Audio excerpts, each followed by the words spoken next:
She walked into the divorce lawyer's office carrying two things: signed papers that would end her marriage to the most dangerous man in the city, and a secret that would change everything.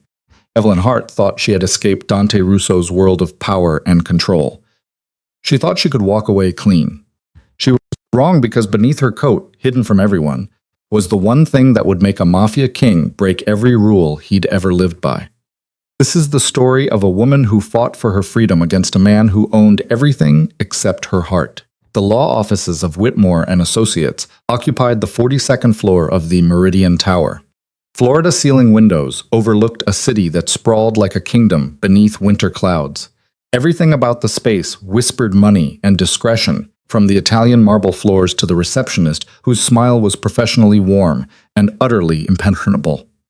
Evelyn Hart sat in the waiting area, her hands folded in her lap, her posture perfect. She wore a charcoal coat buttoned to her throat, and beneath it, a simple black dress that had cost less than the abstract painting hanging on the wall beside her.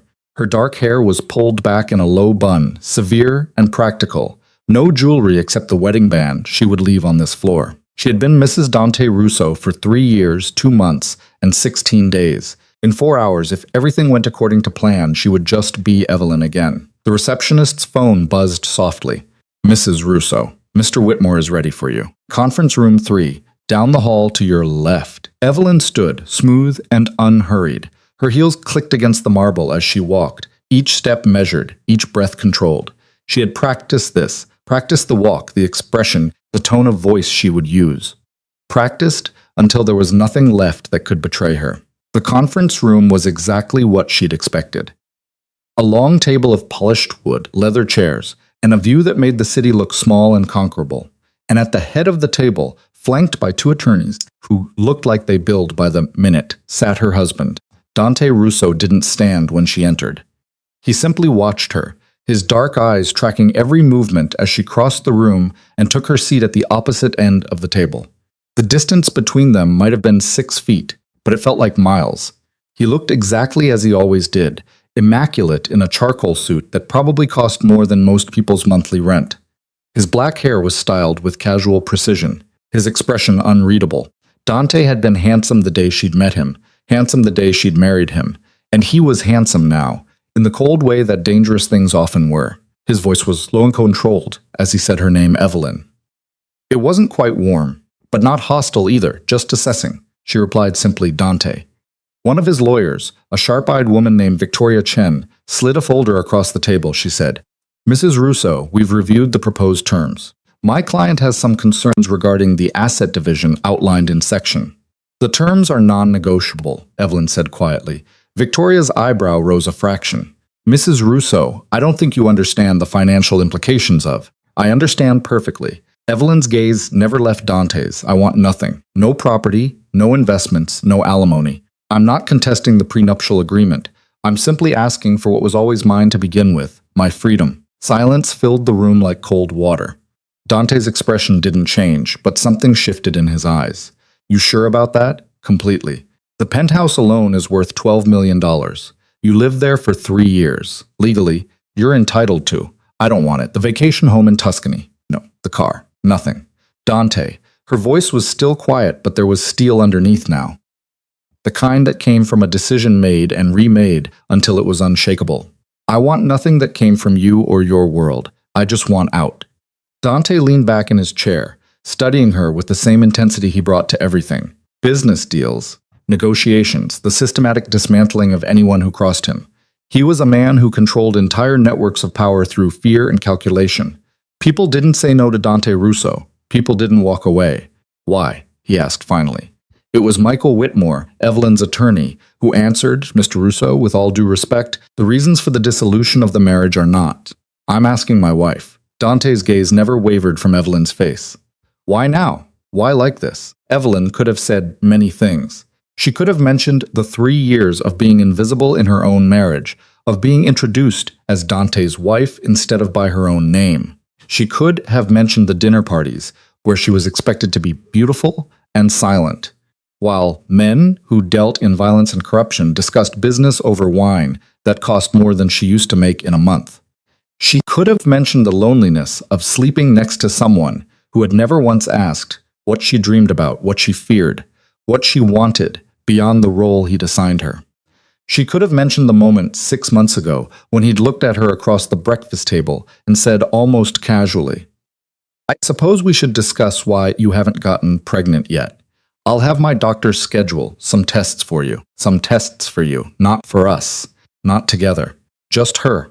As if she were a malfunctioning appliance that needed troubleshooting, as if she were defective. But she didn't say any of those things because Dante wouldn't understand them, and she was tired of explaining herself to a man who had never really listened. Because I deserve more than this," she said simply. Something flickered across Dante's face, too quick to name, gone before she could interpret it. He glanced at Victoria, gave a slight nod. "Fine," he said. "If you want to walk away with nothing, that's your choice." He reached for the pen Victoria offered him. "Let's get this over with." The lawyers went to work arranging papers, preparing documents, speaking in the coded language of legal proceedings that turned a marriage into a transaction. Evelyn watched it all with a strange sense of detachment, as if she were observing from a great distance. This was really happening. After months of planning, of secretly consulting lawyers, of building up the courage to even consider leaving, it was actually happening. She would be free. Michael Whitmore placed the final set of documents in front of her. "Mrs. Russo, if you'll just sign here and here an initial at the bottom of page 4. Evelyn reached for her purse to retrieve her pen. That was when it happened. Her hand, usually so steady, trembled slightly as she lifted her bag. The purse tilted, and before she could catch it, the contents spilled across the polished conference table. A lipstick, keys, a wallet, tissues, and a small white envelope with an ultrasound image printed on the front. Time seemed to stop.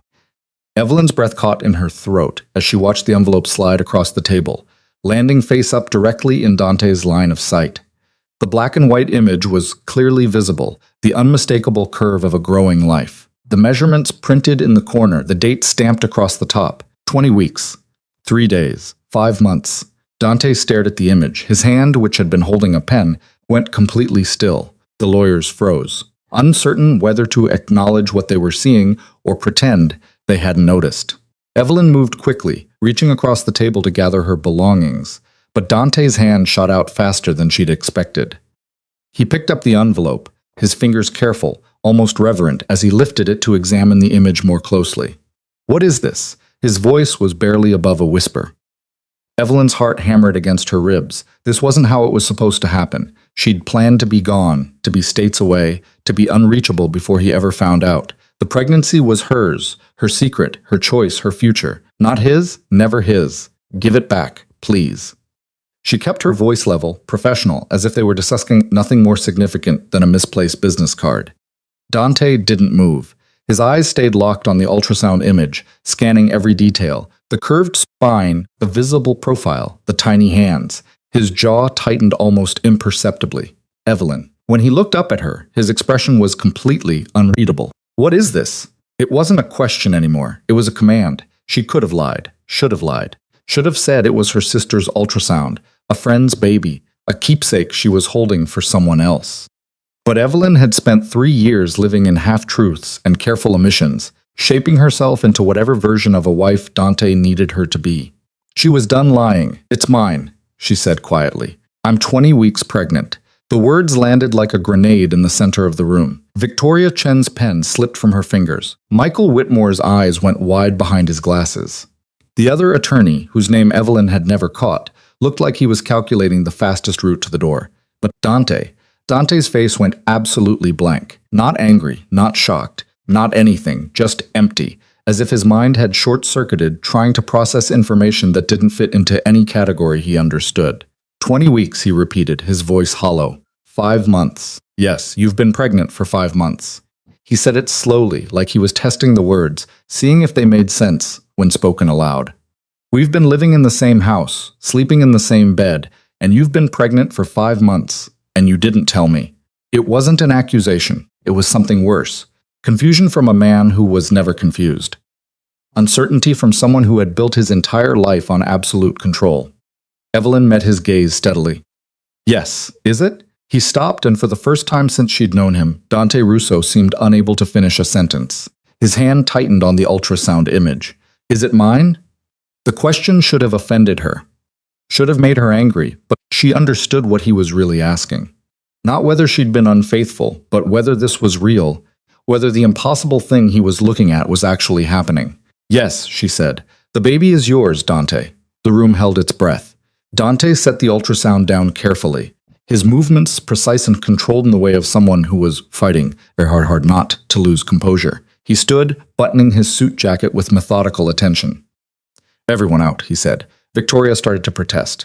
Mr. Russo, we're in the middle of. Out. The lawyers scrambled to their feet, gathering papers with the urgency of people who knew better than to argue when Dante Russo used that tone. Michael Whitmore hesitated, glancing at Evelyn with concern. It's fine, she told him, though her pulse was racing. Give us a moment. The door clicked shut behind them, leaving Evelyn and Dante alone in the conference room. The city sprawled below them, oblivious to the earthquake happening 42 floors above the street. Dante walked to the windows, his back to her, his silhouette dark against the gray winter sky. For a long moment, he said nothing, just stood there, hands in his pockets, shoulders tight with tension. 5 months, he said again, still not turning around. You've known for 5 months and you were going to leave without telling me? Yes. Were you ever going to tell me? Or was I just supposed to never know I had a child? Evelyn stayed seated, her hands folded in her lap, her spine straight. I hadn't decided yet. That made him turn. When he looked at her, there was something raw in his expression, something she'd never seen before. Not in 3 years of marriage, not once. You hadn't decided. His voice was soft, dangerous. Whether I had the right to know about my own child, you hadn't decided. No, Evelyn said calmly.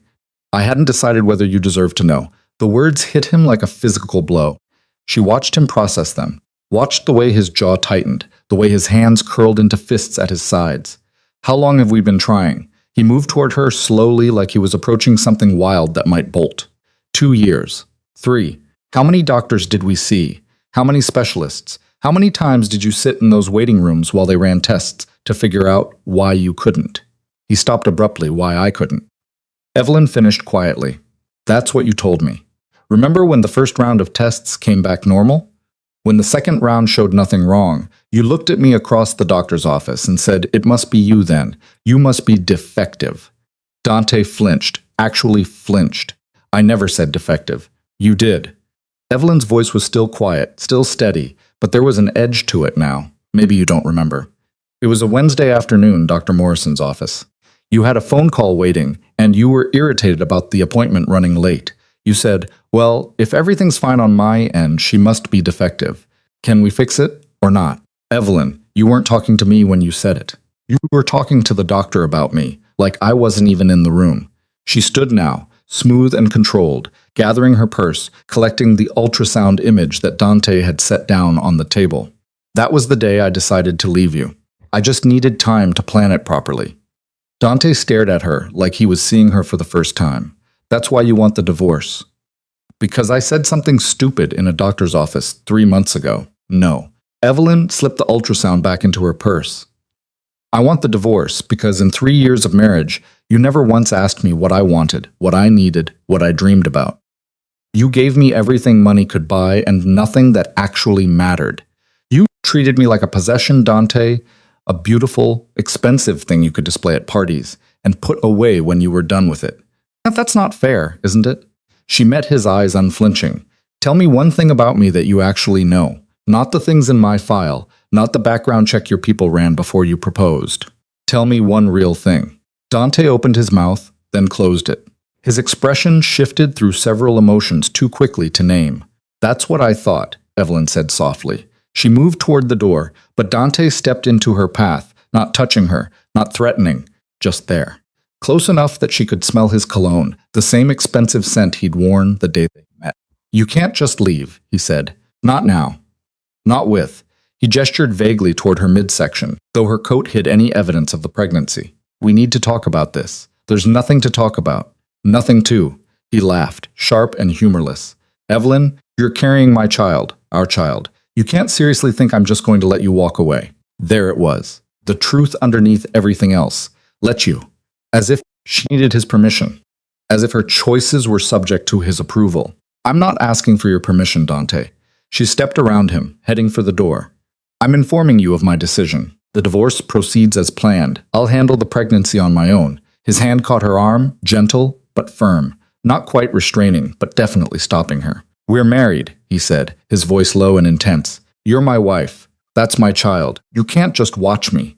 Evelyn pulled her arm free and walked to the door. Her hand was on the handle when Dante spoke again. I'll fight it. She paused but didn't turn around. I'll fight the divorce, he continued, his voice hard now, edged with the authority of someone used to getting his way. I'll tie it up in court for years. I'll use every legal avenue available to me. And Evelyn, he waited until she looked back at him. I have a lot of legal avenues. It was a threat, carefully worded, professionally delivered, but unmistakably a threat. Evelyn had expected this, had prepared for it. Dante Russo didn't lose. Not in business, not in negotiations, and certainly not in matters he considered his territory. She'd known from the moment she decided to leave that he would fight back with everything he had. She just hadn't expected it to hurt quite this much. Do what you need to do, she said quietly. But it won't change anything. I'm still leaving. She opened the door and walked out, past the lawyers huddled in the hallway, past the receptionist with her professional smile, past all the trappings of wealth and power that had defined her life for 3 years. Behind her she heard Dante's voice, cold and commanding. Victoria. In here now. The door slammed shut. Evelyn kept walking down the corridor into the elevator, through the marble lobby. Her heels clicked against the stone, each step taking her further from the life she was leaving behind. The winter air hit her face like a slap as she stepped onto the street. Chicago in January was brutal. Wind that cut through layers, cold that settled in your bones. She pulled her coat tighter and started walking. No destination in mind, just movement. Her phone buzzed. She didn't need to look to know it was Dante. It buzzed again and again. By the time she'd walked 3 blocks, she had 17 missed calls and 23 text messages. She deleted them all without reading them and kept walking. Evelyn's apartment was in a part of the city that Dante would never think to look. A modest building with a broken buzzer and a landlord who asked for first and last month's rent in cash. It was small, barely 400 square feet, with a kitchen the size of a closet and a bathroom where you could brush your teeth while sitting on the toilet. It was the first place that had ever truly been hers. She'd rented it 4 months ago, paying from an account Dante didn't know about. She furnished it with things from thrift stores and estate sales. The bed was secondhand, the dishes mismatched, the curtains hemmed by hand because she'd forgotten how expensive alterations were when you didn't have unlimited money. She loved every imperfect inch of it. Now she sat on the worn couch, still in her coat, staring at the ultrasound image she'd placed on the coffee table. 20 weeks, 3 days, halfway to meeting the tiny person who was currently using her bladder as a trampoline. Her phone rang again. This time it wasn't Dante. Evie, did it happen? Are you okay? Sarah's voice was warm and worried. Exactly what Evelyn needed to hear. Sarah Chen, no relation to Victoria, thank God, had been Evelyn's college roommate, the maid of honor at her wedding, and the only person who had looked at Evelyn's marriage to Dante Russo and said, "Are you sure about this?" It happened, Evelyn said. Or it started to happen. Then my purse spilled, and oh no, he saw the ultrasound, silence on the other end.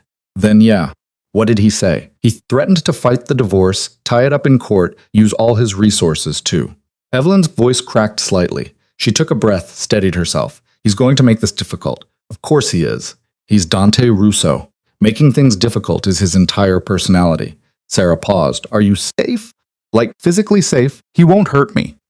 Evelyn said it with certainty. Whatever else Dante was, he'd never raised a hand to her. Never even raised his voice. His violence was reserved for the business side of his life, the parts he kept carefully separate from their marriage.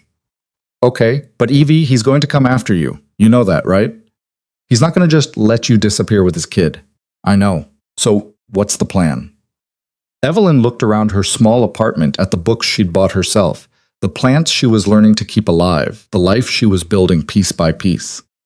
A life where she wasn't Dante Russo's wife, wasn't anyone's possession, wasn't defined by someone else's expectations. The plan is to keep going, she said quietly. I'm not running, Sarah. I'm not hiding. I'm just living on my own terms. And if Dante wants to fight that, he'll find out I'm a lot harder to control than he thinks.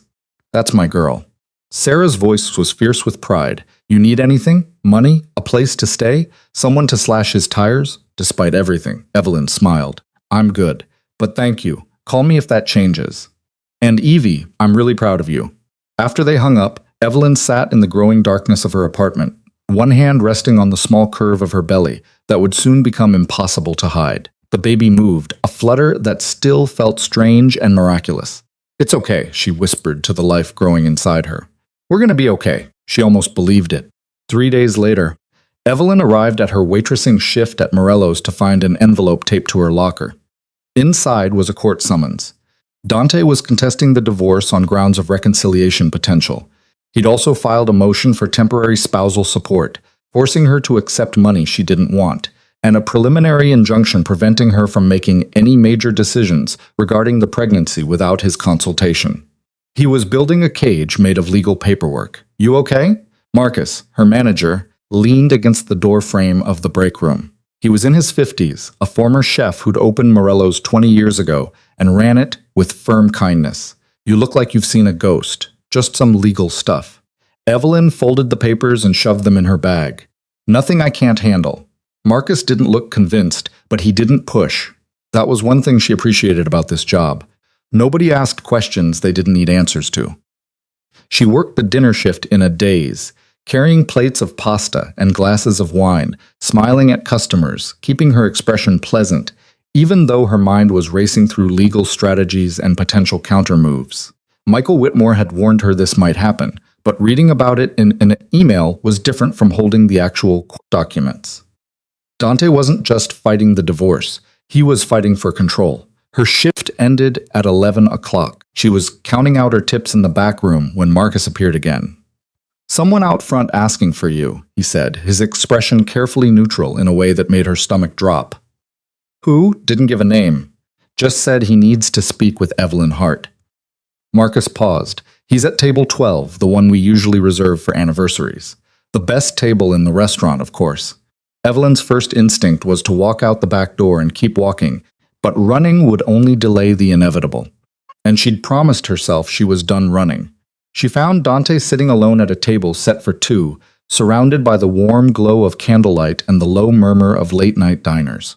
He looked out of place in his three-piece suit, too formal for the casual elegance of Marcello's, too controlled for a restaurant that prided itself on warmth and authenticity. He stood when he saw her approach.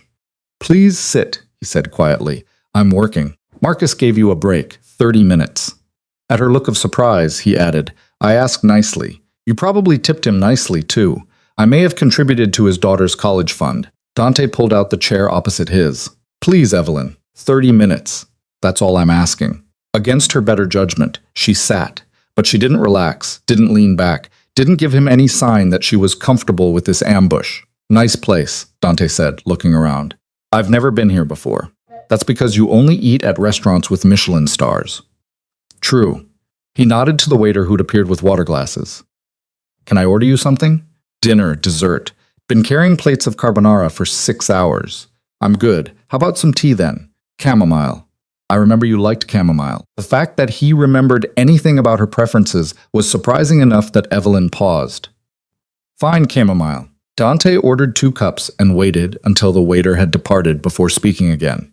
I got your lawyer's response to the court filings. Then you know my answer is no to all of it. Evelyn, be reasonable. You can't support yourself and a baby on a waitress's salary. Watch me. You're working on your feet 6 hours a night while 5 months pregnant. That's not sustainable. It's not safe. Plenty of women work through their pregnancies, Dante. I'll be fine. His jaw tightened. You're not plenty of women. You're my. He stopped himself. You're carrying my child. That makes your well-being my concern. No, Evelyn said firmly. It doesn't. I'm not your wife anymore. Remember, you don't get to control what I do or don't do. The courts say differently. The courts say I have to consult you on major decisions regarding the pregnancy. That doesn't mean I have to follow your orders. She leaned forward slightly. And it definitely doesn't mean I have to take your money. Dante was quiet for a moment, studying her face in the candlelight. Why are you doing this? Is it really so terrible, the idea of accepting help from me? It's not help if it comes with strings attached. What strings? I'm offering financial support, that's all. No expectations, no conditions. Everything you do has conditions, Dante. The tea arrived and Evelyn wrapped her hands around the warm cup. Every gift, every gesture, every kindness, it all comes with invisible strings that pull me back into your orbit. I've spent 3 years tangled in those strings. I'm not doing it again. You're being paranoid, am I? She met his eyes. Tell me honestly, if I accept your financial support, will you use it in court to argue that we're reconciling? That I'm financially dependent on you, therefore the divorce should be postponed or denied. His silence was answer enough. That's what I thought. Evelyn sipped her tea. I'm not playing these games anymore. Dante leaned back in his chair, and for a moment he looked tired. Not physically, he always looked immaculate. But emotionally, like a man who'd been fighting a battle he didn't know how to win. I'm trying to do the right thing, he said quietly. I know I wasn't a good husband. I know that now, but I'm trying to do better for you, for the baby. You're trying to regain control, Evelyn corrected. That's different from doing the right thing. Is it so wrong to want to be part of my child's life? No, but it's wrong to use legal warfare to force your way into mine. Dante's expression hardened. What would you have me do, Evelyn? Just step aside, watch from a distance while you raise my child alone. Never have any say in his education, his upbringing, his future? His? Evelyn raised an eyebrow. I never said it was a boy. He had the grace to look caught, the ultrasound image. I had someone look at it. They said based on the positioning, it's likely. You had someone analyze my private medical information. The anger in her voice was cold, controlled. You took my ultrasound picture and showed it to someone without my permission. A doctor, a qualified professional who, without my permission, Dante. He set his cup down carefully. I wanted to know. Then you should have asked me. Would you have told me? Evelyn thought about that. Would she have? Even now, faced with his direct question, did she want to share this information with him? I don't know, she admitted, but it should have been my choice to make. They sat in silence, the sounds of the restaurant swirling around them, laughter from a nearby table, the clinking of silverware, the soft jazz playing through hidden speakers. Ordinary sounds, ordinary life. The kind of life Evelyn had been building for herself piece by piece. I'm scared, Dante said suddenly. Evelyn looked up startled. In 3 years of marriage, she'd never heard those words from him. Dante's Knight Russo didn't get scared. He made other people scared. Of what? She asked. That I'll lose you both. His hands were clenched on the table, knuckles white. That I'll become one of those fathers who sees his kid every other weekend. If that, I'll miss everything. First words, first steps, first day of school. That my child will grow up knowing his mother's love, but thinking his father is what? A stranger, a villain, someone who sends checks but never shows up. There was raw honesty in his voice that caught Evelyn off guard. This wasn't manipulation, or if it was the most genuine manipulation she'd ever witnessed. That's up to you, she said quietly. What kind of father you want to be, what kind of man you want to be, those are your choices, Dante, not mine. Then tell me what to do. Tell me how to fix this. I can't, because this isn't something you can fix with money or power or legal maneuvers. This is about you figuring out who you want to be when no one's watching. When there's no advantage to gain, no deal to close, no empire to build, just you and a child who needs a father, not a king. Dante stared at her like she was speaking a foreign language. Drop the court cases, Evelyn continued. Stop trying to control me through lawyers and money. If you want to be part of this baby's life, then be part of it. Not because a judge ordered it. Not because you're protecting your legacy or your lineage or whatever you call it in your world, but because you actually want to be a father, a real one. And if I do that, his voice was careful, measured. Drop the legal filings. Stop pushing for the support agreement. If I do all that, will you let me be involved? Will you tell me when you have doctor's appointments? Let me know if there are complications. Include me in decisions. It was a negotiation. Of course it was. Everything with Dante was a negotiation, but maybe that was okay. Maybe starting from a place of clear terms and honest expectations was better than the ambiguous disaster their marriage had been. Yes, Evelyn said. If you genuinely back off and let me have my freedom, I'll keep you informed about the pregnancy. I'll consider your input on major decisions. I'll let you be part of this. But not reconcile? Never? He nodded slowly like he'd expected that answer. The divorce goes forward, yes. And after, when the baby's born, we figure out co-parenting like civilized adults who respect each other's boundaries and autonomy. Dante was quiet for a long moment processing. Then he pulled out his phone, typed something quickly, and showed her the screen. It was an email to Victoria Chen instructing her to withdraw all pending motions regarding the divorce and pregnancy. Send it, Evelyn said. He did right there in front of her. A moment later, Victoria's response pinged back. Are you sure? This significantly weakens our position. Dante typed back, I'm sure. Proceed with clean dissolution as Mrs. Russo requested. He showed Evelyn the exchange, then set his phone face down on the table between them. Done, he said. No more legal warfare. You have your freedom. Evelyn should have felt relief, should have felt victorious. Instead, she felt the strange, unsettling awareness of having just negotiated something important with a man who had spent 3 years failing to understand that some things couldn't be negotiated.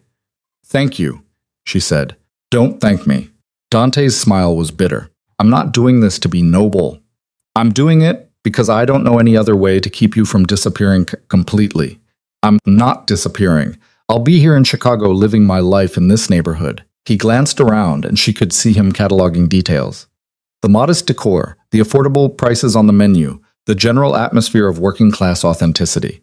Why here? Why not somewhere safer, more comfortable? Because this is real, Evelyn said simply. The penthouse wasn't real. The designer clothes, the charity galas, the life you gave me. None of that was real. This is.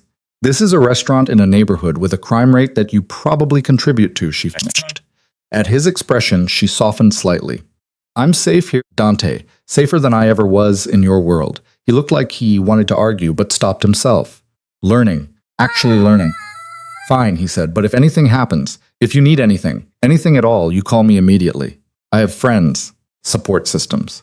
I'm sure you do. Call me anyway. It was vintage Dante agreeing to her terms while immediately trying to renegotiate the details. But there was something almost endearing about it now, in the context of him genuinely trying, rather than simply commanding. I'll think about it, Evelyn said, which was more than she'd planned to offer. Her 30-minute break was nearly up. She stood, and Dante stood with her automatically, old-fashioned manners drilled in by whoever had raised him to be a gentleman in public and a king in private. Thank you for the tea, she said. Evelyn. He stopped her before she could walk away. The baby, is he? Are you both healthy? Everything's okay. The genuine worry in his voice almost undid her. We're healthy, she said softly. Everything's progressing normally. The next ultrasound is in 3 weeks. Can I? He hesitated, uncertain in a way she'd never seen him before. Would you tell me when it is? The appointment. I'll text you the details. His relief was visible, tangible. Thank you. Evelyn nodded and walked back to the kitchen, feeling his eyes on her until she disappeared through the swinging doors. Marcus was waiting in the break room. Everything okay? Yeah, Evelyn said, surprising herself by meaning it. I think maybe it actually is. The ultrasound appointment fell on a Tuesday morning, cold and gray, the kind of January day that made Chicago feel like it existed at the edge of the world. Evelyn arrived at Dr. Patricia Reeves's office 15 minutes early, checking in with the receptionist and taking a seat in the waiting room among the other expectant mothers. She'd texted Dante the appointment details 3 days ago. He'd responded within minutes, I'll be there. Now, watching the clock tick closer to her appointment time, she wondered if he'd actually show. Maybe he'd gotten caught up in business. Maybe he'd changed his mind about being involved. Maybe. The door opened, bringing with it a gust of cold air, and Dante Russo in a cashmere overcoat that probably cost more than most people's monthly rent. He spotted her immediately, navigating through the waiting room with the focused intensity he brought to everything. Several women looked up as he passed, their eyes tracking him with the kind of interest that beautiful, powerful men always generated. Dante didn't notice. His attention was entirely on Evelyn. Am I late? He asked, sitting in the chair beside her. 2 minutes early, actually. Good. He unbuttoned his coat but didn't take it off, as if uncertain whether he was staying. How are you feeling? Fine. A little nervous, but that's normal. Nervous about what? Evelyn gestured vaguely toward the examination rooms. Every appointment, there's this moment where you wonder if everything's still okay, if the heartbeat's still strong, if the measurements are right, if something's gone wrong since the last visit. Dante's expression shifted, concern replacing his usual controlled composure. Has something gone wrong? No, it's just pregnancy anxiety. Totally normal, according to Dr. Reeves. He nodded, processing this information like he was filing it away for future reference. Then, surprising her, he reached over and took her hand. Not possessively, not demandingly, just a simple gesture of support. It's going to be fine, he said quietly. Evelyn almost pulled away, almost reminded him that hand-holding wasn't part of their negotiated agreement. But there was something genuine in his touch, something that felt less like ownership and more like solidarity. So, she let him hold her hand until the nurse called her name. Dr. Reeves was a woman in her late 50s with kind eyes and the no-nonsense demeanor of someone who delivered thousands of babies and had very little patience for drama. She greeted Evelyn with a warm smile, then turned that smile toward Dante. "You must be the father," she said, shaking his hand. "Dante Russo, Patricia Reeves, nice to finally meet you." She gestured toward the examination table. "Evelyn, go ahead and get comfortable. We'll do the measurements first, then the ultrasound." The examination was routine. Blood pressure, weight, fundal height. Dr. Reeves asked questions about symptoms, energy levels, any concerns. Evelyn answered while Dante sat in the corner chair, watching everything with the focused attention of someone studying a foreign language. "Everything looks good," Dr. Reeves said finally. "Baby's measuring right on track for 23 weeks. Are you feeling movement regularly?" "Every day, especially at night. Active baby. That's a good sign." She turned to her ultrasound machine, squirting gel onto Evelyn's exposed belly. "Ready to see your little one?" The screen flickered to life, shadows and light resolving into the unmistakable shape of a baby. Bigger now than in the last ultrasound, more defined. Evelyn could see the curve of the spine, the chambers of the heart, tiny fingers that seemed to wave at the camera. "There's the head," Dr. Reeves narrated, moving the wand across Evelyn's stomach. "Good strong heartbeat, about 145 beats per minute. Arms, legs, all the important bits in all the right places." Dante had moved closer without Evelyn noticing, standing now beside the examination table, his eyes locked on the screen. His expression was completely unguarded, wonder and fear, and something else, something that looked almost like grief. "Can I?" he started, then stopped. "Can you what?" Dr. Reeves asked kindly. "Can I hear it?" "The heartbeat, of course." She adjusted a dial, and suddenly the room filled with the rapid whoosh, whoosh, whoosh of a heartbeat, fast and strong and impossibly alive. Dante's hand found Evelyn's again, gripping tightly. They listened in silence. This strange, almost family connected by the sound of a life they'd created together, even as they were choosing to live apart. "Would you like to know the sex?" Dr. Reeves asked after a moment. Evelyn had been asked this at her last appointment, and had declined. The baby's gender felt like information she wanted to give, something that was just hers, in a pregnancy that was rapidly becoming complicated by Dante's involvement. But now, looking at his face as he stared at the ultrasound screen, she reconsidered. "Dante," she said quietly, "do you want to know?" He tore his gaze from the screen to look at her. "It's your choice. I'm asking what you want." He swallowed hard. "I want to know everything, every detail. I want to know if it's a boy or a girl. What names you're considering, what color you're painting the nursery. I want to know all of it, Evelyn. But only if you're willing to share." It was the most honest thing he'd said to her in 3 years. "Okay," she told Dr. Reeves. "Tell us." The doctor smiled and moved the wand to a different angle. "Well, baby's being cooperative today. See this here?" She pointed to a spot on the screen that looked like everything else. Shadows and light and biological mystery. "You're having a boy. A son." Evelyn felt something crack open in her chest. Joy and terror in equal measure. A boy who would have Dante's dark eyes maybe, or his stubborn jaw. A boy who would grow up navigating the complicated legacy of a father who ruled an empire built on fear. She looked at Dante and found him staring at the screen with an expression of absolute devastation. Not disappointment, devastation. Like he'd just been given something precious and had no idea how to hold it without breaking it. "A son," he whispered. Dr. Reeves, with the emotional intelligence of someone who'd witnessed countless family dynamics, quietly excused herself to print the ultrasound images, giving them a moment of privacy. Dante sank into the chair beside the examination table, his hands still gripping Evelyn's. "I don't know how to be a father," he said, his voice raw. "I don't know the first thing about raising a child. Nobody does. Not really. You just figure it out as you go. My father," he stopped, his jaw tightening. "But my father taught me how to run an empire, how to command respect through fear, how to see people as assets or liabilities, allies or enemies. He never taught me how to be gentle, how to be kind, how to love something without trying to control it." It was the most Dante had ever told her about his past. In 3 years of marriage, he'd mentioned his father exactly twice, both times in the context of business strategy.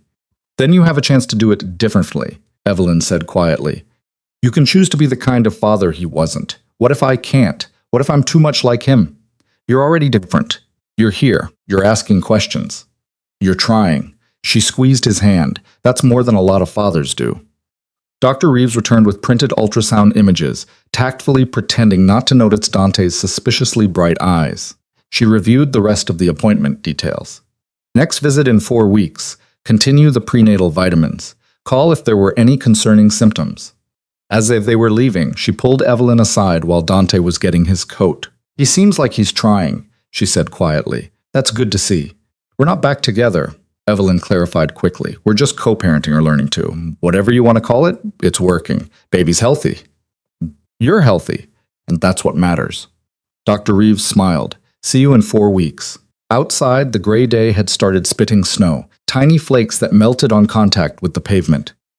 Dante walked Evelyn to her car, a 10-year-old Honda she'd bought with her own money, parked 3 blocks away because the clinic's lot was full. This is your car? He looked at it like it was a curiosity from another century. It runs. It's reliable. It's mine.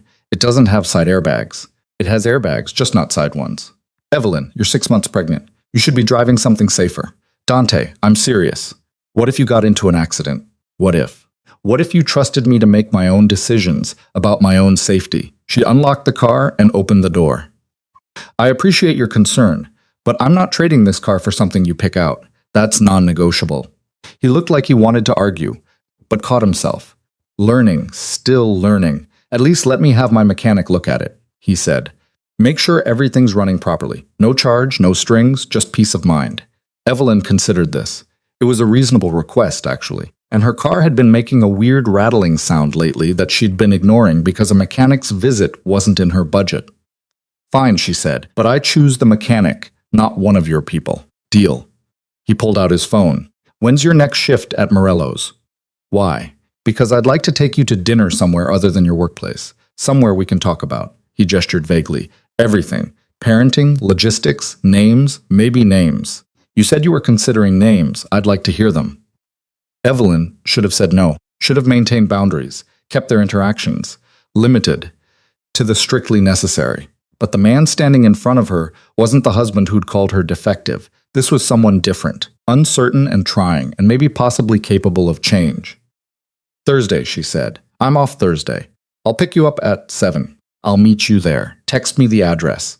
Another negotiation, another compromise. It seemed to be the language they both spoke best. Dante nodded, stepping back to let her get in the car. But before she could close the door, he leaned down.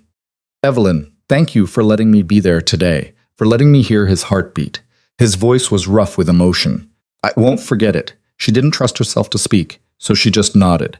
He closed her door carefully like she was something fragile, and stood watching as she pulled it away from the curb. In her rearview mirror, she saw him still standing there, a dark figure against the gray snow, holding the ultrasound images like they were made of glass. The week that followed settled into a strange new rhythm.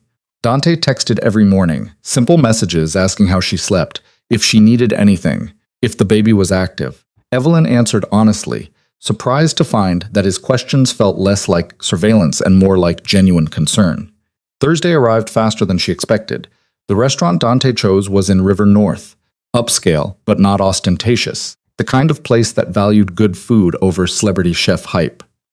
Evelyn arrived first, was shown to a quiet table near the back, away from the main dining room's bustle. Dante appeared 10 minutes later, and for the first time since she'd known him, he looked nervous. Traffic, he explained, taking his seat.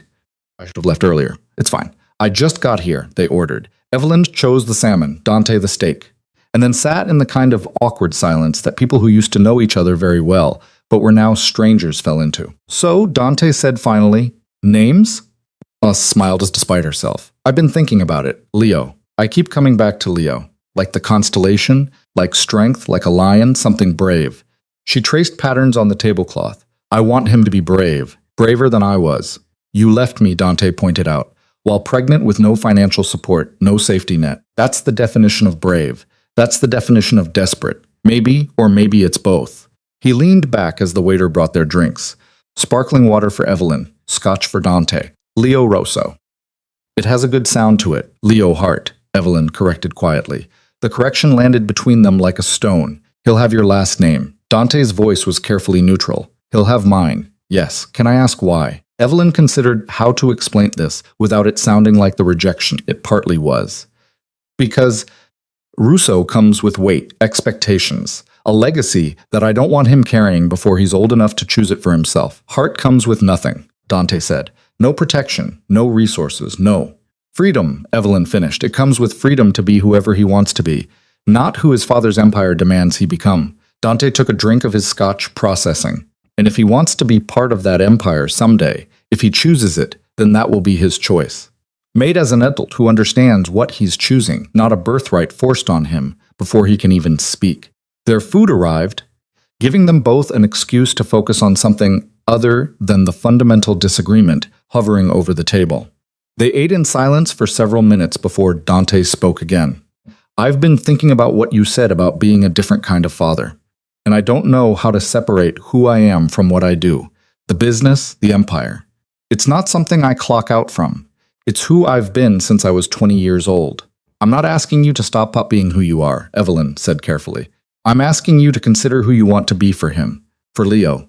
A father who's present, who shows up, who teaches him to be strong but also kind. Dante set down his fork. That's what you want, right? That's what he'll need. Then I'll learn how. He said it with the same determination he probably brought to hostile takeovers and business negotiations. I'll figure it out, whatever it takes.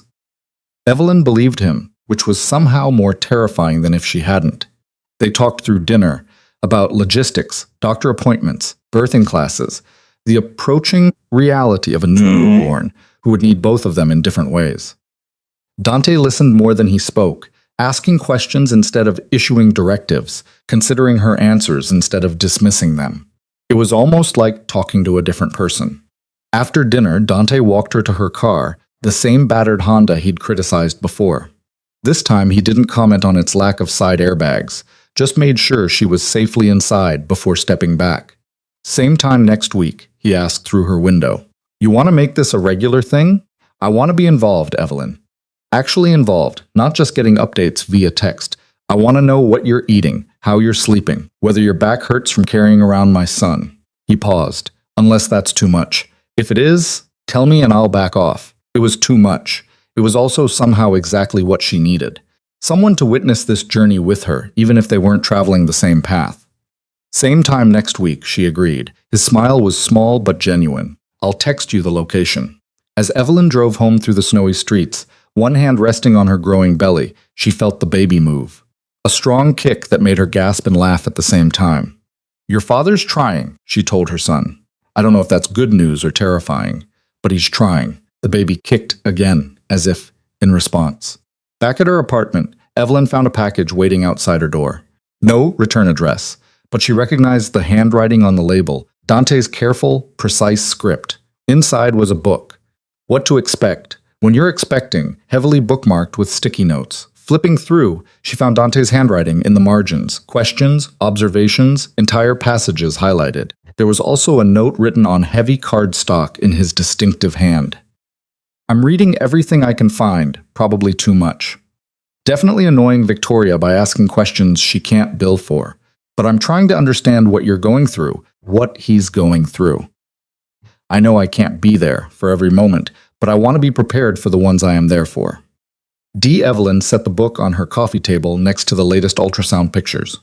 The image of their son, Leo, curled in that timeless prenatal position, already perfect, already his own person. Her phone buzzed.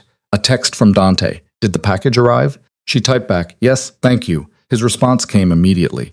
Is the section on third trimester symptoms accurate? The book says swelling and back pain are normal, but it seems excessive. Despite everything, Evelyn smiled. Of course, Dante Russo would approach pregnancy with the same intensity he brought to hostile takeovers. It's accurate, she wrote back. All normal. And you're experiencing these symptoms? Some of them. 3 dots appeared, disappeared, appeared again. Finally, let me know if there's anything I can do to help. I will. She set her phone down and picked up the book, flipping to the section Dante had bookmarked most heavily. Chapter 12. Preparing for Fatherhood. Nearly every paragraph was highlighted, the margins filled with his notes. How do I know if I'm doing this right? What if I mess this up?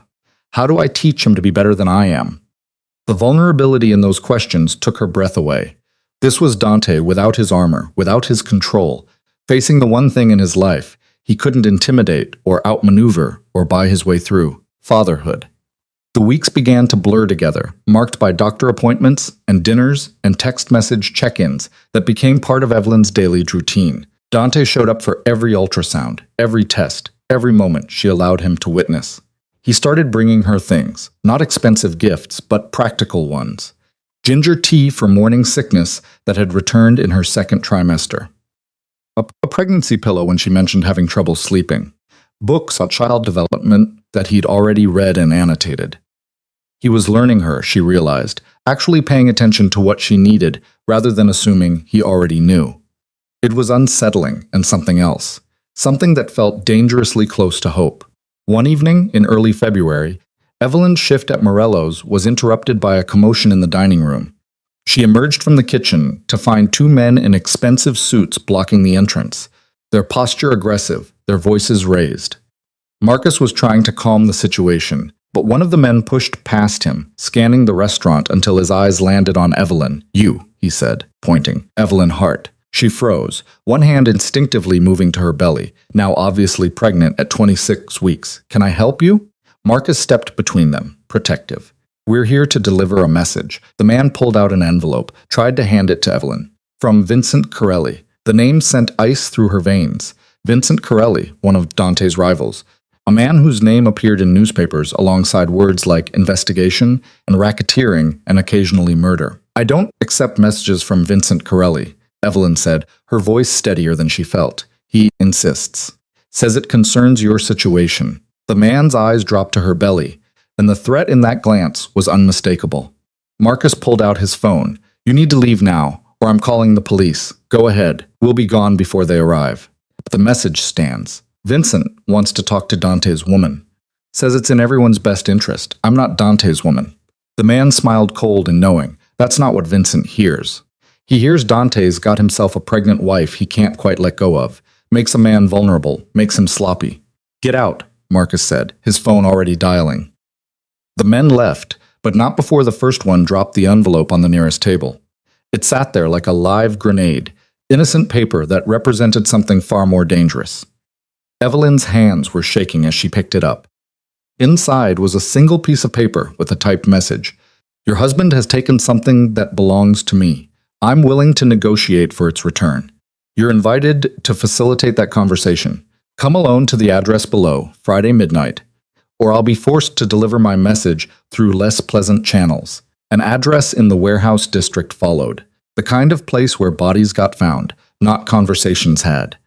Marcus was beside her, reading over her shoulder. "What the hell is this?" "It's a threat." Her voice sounded distant to her own ears. "Against me. Against the baby. We're calling the police. The police can't help with this." She pulled out her phone, her fingers fumbling over the screen as she found Dante's number.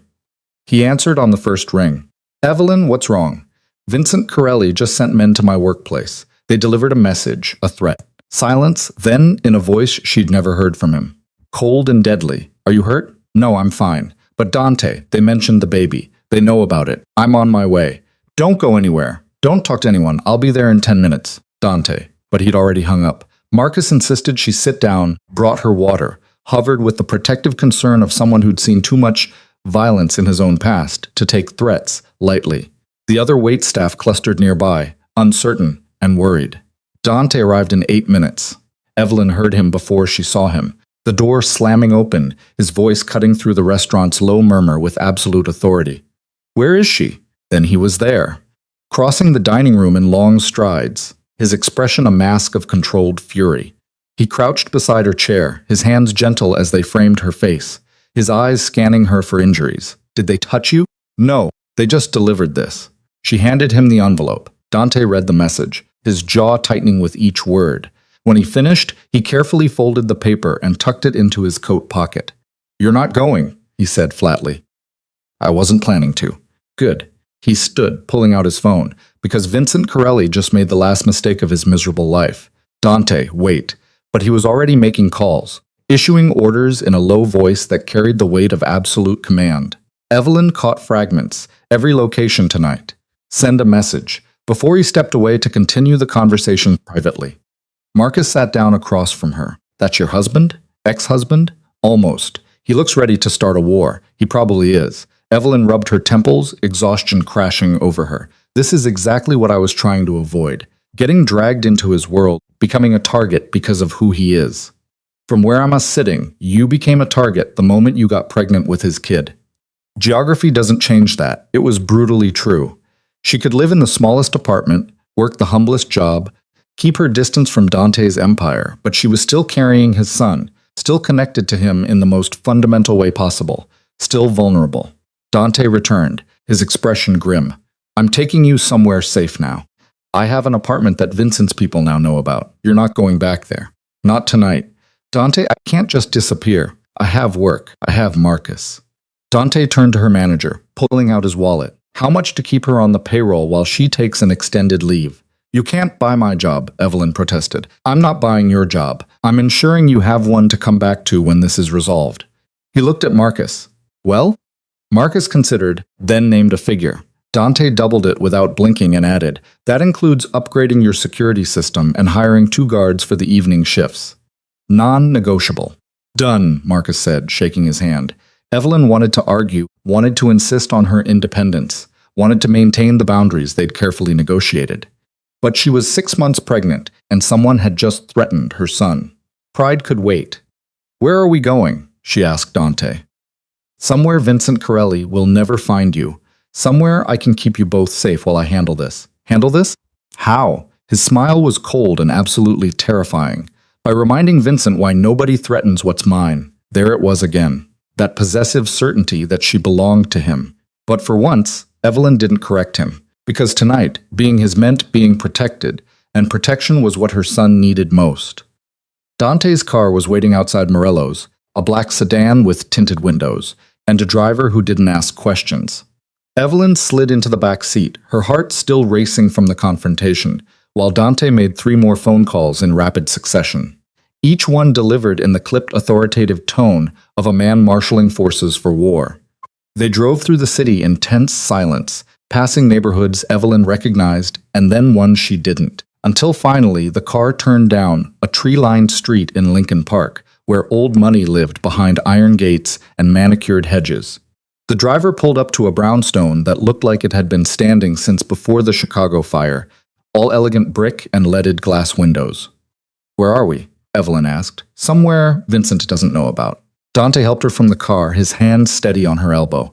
I bought it 2 years ago under a shell corporation. No public records, no paper trail. As far as the world knows, it's owned by a hedge fund manager who's never in town. Inside, the brownstone was furnished with understated luxury. Hardwood floors, crown molding, furniture that looked antique but comfortable. Nothing like the cold, modern minimalism of the penthouse they'd shared during their marriage. This felt lived in, human, real. A woman appeared from the back of the house, mid-50s, with kind eyes and the capable demeanor of someone who'd spent decades managing crises. Mr. Russo, everything's ready as you requested. Thank you, Anna. This is Evelyn. She'll be staying here until further notice. Anna's gaze dropped to Evelyn's belly, and her expression softened. Of course. The guest room upstairs has fresh linens, and I've stocked the kitchen with basics. If you need anything specific, just let me know. Anna runs the property, Dante explained. She lives in the garden apartment out back. If I'm not here and you need anything, she's the person to call.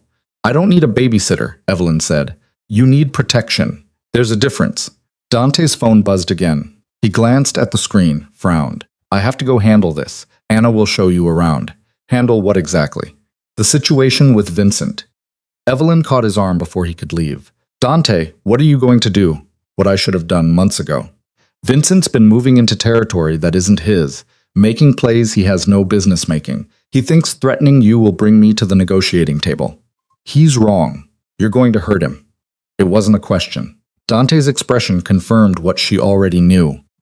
I'm going to remove the threat, he said carefully. How I do, that depends on how reasonable Vincent decides to be. And if he's not reasonable, then I'll do what's necessary to protect my family. He said it simply, matter-of-factly, as if violence was just another business strategy. Stay here. Don't open the door for anyone except Anna or me. Don't go outside. Don't call anyone who might inadvertently give away your location. For how long? As long as it takes. He leaned down and kissed her forehead. A gesture so unexpected and tender that Evelyn forgot to pull away. "I'll be back before morning." Then he was gone, the door closing behind him with a soft click that sounded like a cell locking. Anna appeared in the hallway, her expression sympathetic. "Let me show you upstairs. You must be exhausted." The guest room was on the second floor, overlooking a small garden that was bare now in February, but probably beautiful in summer. The bed was enormous, piled with pillows, the kind of mattress that costs more than Evelyn's monthly rent. There was a private bathroom with heated floors and a soaking tub. A closet already stocked with clothes in her size. Maternity clothes, she realized, expensive ones. "Mr. Russo had me order some things," Anna said, following her gaze. "I hope the sizes are right. If not, we can exchange them."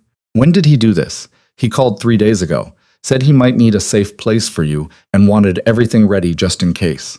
Anna adjusted the curtains, checking that they were fully closed. "He's been very thorough, almost obsessive, actually." Evelyn sat on the edge of the bed, her hands resting on her belly where Leo was doing somersaults. 3 days ago, Dante had prepared this place. 3 days ago, before Vincent's men had shown up, before the direct threat, as if he'd anticipated the danger before it materialized, as if he'd been planning how to protect her all along. "Anna," Evelyn asked quietly, "how long have you worked for Dante?" 15 years, since he was just starting out. "Have you ever seen him like this protective over someone?" Anna considered the question carefully. "Mr. Russo is protective of his interests, his business, his reputation, his position. But this is different. This is personal. I've never seen him personal before."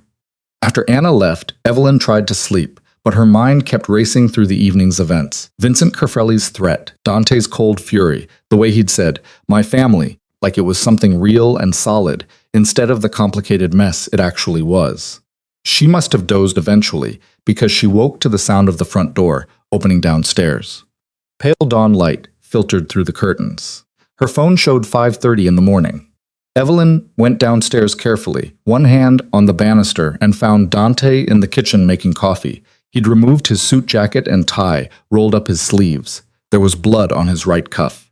He saw her looking and immediately moved to the sink, scrubbing at the stain. "It's not mine. Whose is it?" "Vincent's?" "A little." Not enough to matter. Evelyn should have been horrified, should have been disgusted by the casual violence implied in that statement. Instead, she felt a complicated relief. Dante was here, unharmed, and whatever had happened with Vincent was apparently over. "Is he dead?" she asked. "No, alive and significantly more cooperative than he was 12 hours ago." Dante dried his hands, turned to face her properly. "Vincent won't be bothering you again, or anyone else for that matter. He's leaving Chicago within the week. You made him leave the city. I gave him a choice. Leave voluntarily or leave in pieces." He chose the former. Dante poured 2 cups of coffee, handed her one that he'd already doctored with cream and sugar. Exactly how she liked it. "It's decaf. Anna bought it yesterday." They sat at the kitchen table, the early morning quiet surrounding them. Dante looked exhausted beneath his controlled exterior, shadows under his eyes, tension in his shoulders that hadn't been there before. "Did you sleep at all?" Evelyn asked. "No, too much to coordinate." He rubbed his face. "But it's done now. Vincent's operations are being dismantled as we speak. His people are either joining my organization or leaving town with him. The territory he tried to take is secured. Just like that. Just like that." He met her eyes. "I told you I would handle it." "I know. I just didn't expect you to handle it so thoroughly. I don't do anything halfway, Evelyn. You know that." She did know that. It was simultaneously his greatest strength and his most dangerous flaw. "Can I go home now?" she asked. "Back to my apartment. Technically, yes." Vincent's not a threat anymore. But Dante hesitated, choosing his words carefully. "I'd feel better if you stayed here, at least for a while, until I'm certain there aren't any loose ends." "How long is a while?" "A week, maybe 2. "Dante, I have a life. I can't just hide in a brownstone for 2 weeks. You can work remotely. I'll have your things brought from the apartment. Anything you need, Anna can get for you. You'll be comfortable here. That's not the point." "Then what is the point?" He leaned forward, intense. "Because from where I'm sitting, the point is keeping you and our son safe. Everything else is secondary. The point is, I'm not a possession you can lock away for safekeeping. I know you're not." His voice gentled. "But you're also not invincible, Evelyn. You're 6 months pregnant, and someone just threatened to hurt you. Forgive me for wanting to minimize that risk. He was right. She hated that he was right. Hated the loss of autonomy it represented, But he was absolutely right. 1 week, she said finally. I'll stay for 1 week, then I'm going back to my apartment and my job and my normal life. 1 week. Dante agreed immediately, probably because he'd been prepared to negotiate for longer. Thank you. They finished their coffee in silence. The sun was fully up now, painting the kitchen in soft gold light. Dante's phone kept buzzing with updates, the systematic destruction of Vincent Corelli's empire, delivered in terse text messages that he read and responded to with mechanical efficiency. You should sleep, Evelyn said. You look like you're about to fall over. I'm fine. Dante, sleep, he smiled, tired but genuine. Is that an order? Yes, from the mother of your child, which means you have to listen. That's not how biology works. It's how my biology works. Sleep. I'll wake you if anything important happens. Dante stood, swaying slightly before catching himself on the chair.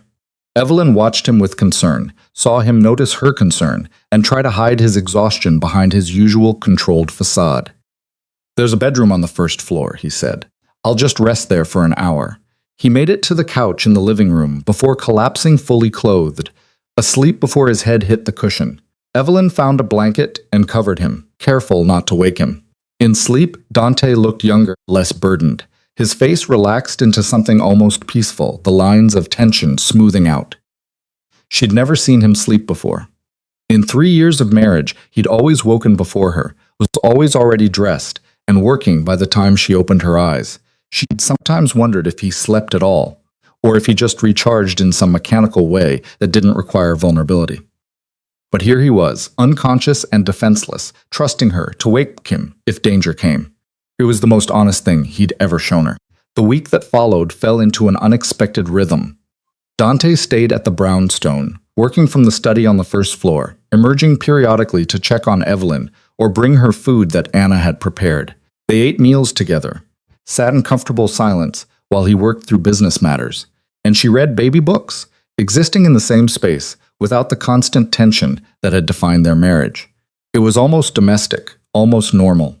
On the third day, Evelyn woke to find boxes stacked in the hallway outside her room, her things from the apartment, clothes, books, personal items carefully packed. I had everything brought over, Dante said when she found him in the kitchen, so you'd be more comfortable. You went into my apartment? I had movers do it.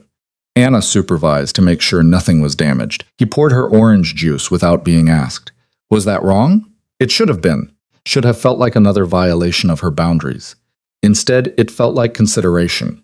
Dante actually thinking about what would make her comfortable instead of assuming he already knew. No, she admitted. It was thoughtful. Thank you. His smile was small but pleased, like he'd won some small victory. That afternoon, they attended a birthing class together. It had been scheduled for weeks, and Evelyn had assumed she'd go alone. But Dante appeared at 2 o'clock, dressed casually in jeans and a sweater that made him look unexpectedly approachable. Ready? He asked. The class was held in a community center full of other expectant couples. They sat on yoga mats in a circle, while the instructor, a cheerful woman named Monica, talked them through breathing exercises and pain management techniques. Partners, I want you to support your laboring mothers, Monica said. Put your hand on her back right here and apply gentle pressure during contractions. Dante's hand was warm through Evelyn's shirt, his touch careful and uncertain. She could feel him concentrating, trying to get the pressure exactly right.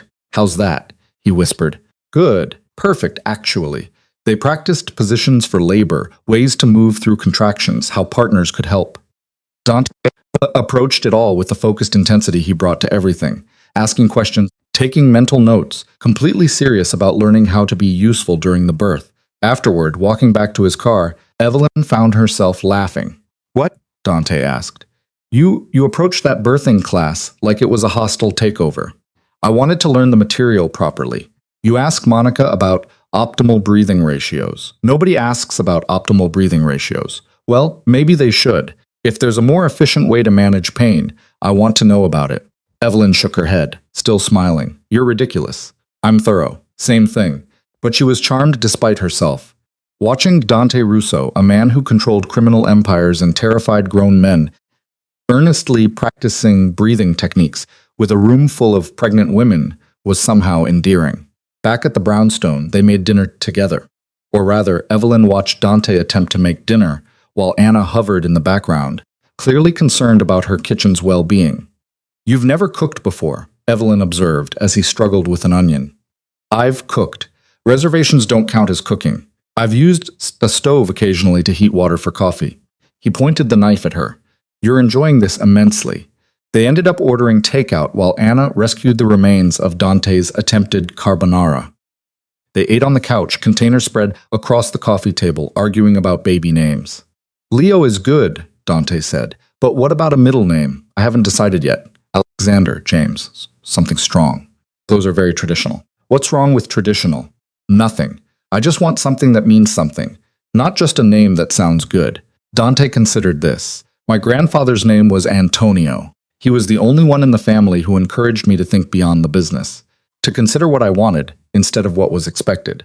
"Antonio," Evelyn repeated, testing it. "Leo Antonio Hart. Leo Antonio Russo Hart." Dante countered. She looked at him surprised. "Hyphenated. He's both of ours. Why shouldn't his name reflect that?" "I thought you'd insist on just Russo." "I thought I would, too." Dante to set down his food. "Serious now, but you were right about what you said before, about letting him choose his own path. A hyphenated name gives him options. He can use both or choose one when he's older. It's democratic." Dante Russo using the word democratic. "I never thought I'd see the day. Fatherhood is changing me. Or maybe you're just becoming who you were supposed to be all along." He looked at her with an expression she couldn't quite read, something between hope and fear and something else that made her heart beat faster. The moment stretched between them, charged with possibilities neither of them was quite ready to name. Then Leo kicked hard enough that Evelyn gasped and put her hand on her belly. "He's active tonight," she said. "Can I?" Dante gestured toward her stomach. "Can I feel?" She guided his hand to where Leo was doing his acrobatics. They sat there in silence, Dante's palm warm against her belly, both of them feeling their son move beneath the surface. "That's incredible," Dante whispered. "He's so strong. He takes after his father." Dante's eyes met hers. "I hope he takes after his mother, brave and stubborn, and unwilling to accept less than what she deserves." The words hung in the air between them. Evelyn knew she should move away, should re-establish the boundaries they'd carefully maintained. But Dante's hand was still on her belly, and Leo was still moving, and for just this moment, they felt like something she'd never let them be. A family. On the 7th day, Dr. Reeves called with news. There had been some irregularities in Evelyn's latest blood work. Nothing immediately concerning, but she wanted to see her for a follow-up appointment as soon as possible. Dante drove her to the clinic, his hands tight on the steering wheel, tension radiating from every line of his body. In the waiting room, he sat beside her, his knee bouncing with nervous energy. "It's probably nothing," Evelyn said, "but it might be something. Dante, you can't control this. You just have to trust that it'll be okay." "I don't trust easily. I've noticed." Dr. Reeves brought them back quickly, her expression professionally neutral in a way that made Evelyn's stomach drop. She ran through another series of tests, drew more blood, performed an ultrasound that took longer than usual. Finally, she sat back and faced them both. "Evelyn, your blood pressure is elevated. Not dangerously so, but higher than I'd like at this stage of pregnancy. Combined with some protein in your urine, we need to start monitoring for preeclampsia." The word landed like a stone. "What does that mean?" Dante asked, his voice sharp with fear, poorly disguised as authority. "It means we watch her carefully.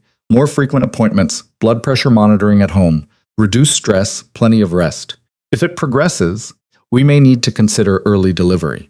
"How early?" Evelyn's voice was barely a whisper. "Let's not get ahead of ourselves. Right now, it's just elevated blood pressure. We catch it early, manage it properly. There's every reason to believe you'll carry to term without complications." Dr. Reeves pulled out a prescription pad. "But Evelyn, I'm serious about the stress reduction. Whatever's going on in your life that's causing tension, you need to minimize it." Dante's jaw tightened, but he said nothing. They left the clinic in silence, drove back to the brownstone in silence, sat in the parked car in silence until finally Dante spoke. "This is my fault. Don't. It is. The stress of the divorce, Vincent's threat, being dragged into my world, all of it contributed to this. You don't know that, don't I?" He turned to face her. Dr. Reeves said, "Stress reduction. The biggest source of stress in your life is me." Evelyn couldn't argue with that. It was true.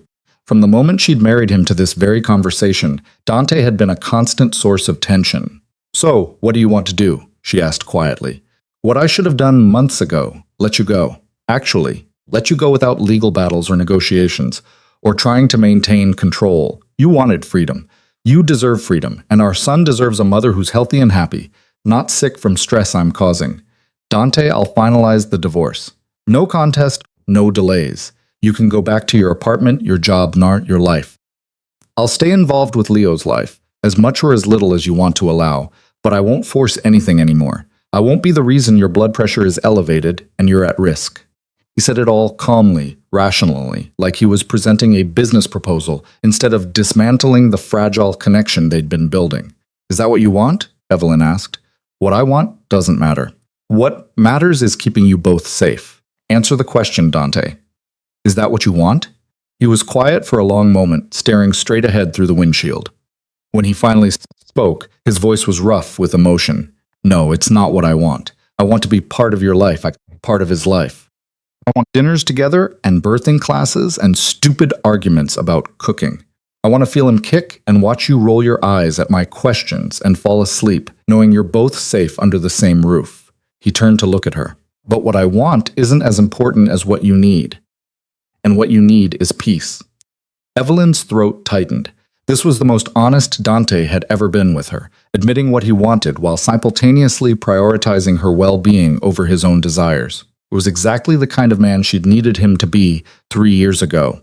What if peace isn't the same as distance? She asked quietly. What do you mean? What if the stress isn't coming from you being in my life, but from all the ways we keep pretending we're not connected? The divorce proceedings, the negotiations, the careful boundaries, all of it takes energy. All of it creates tension. You're saying the solution is less boundaries? I'm saying maybe we stop fighting what this is and just let it be what it is. We're having a son together.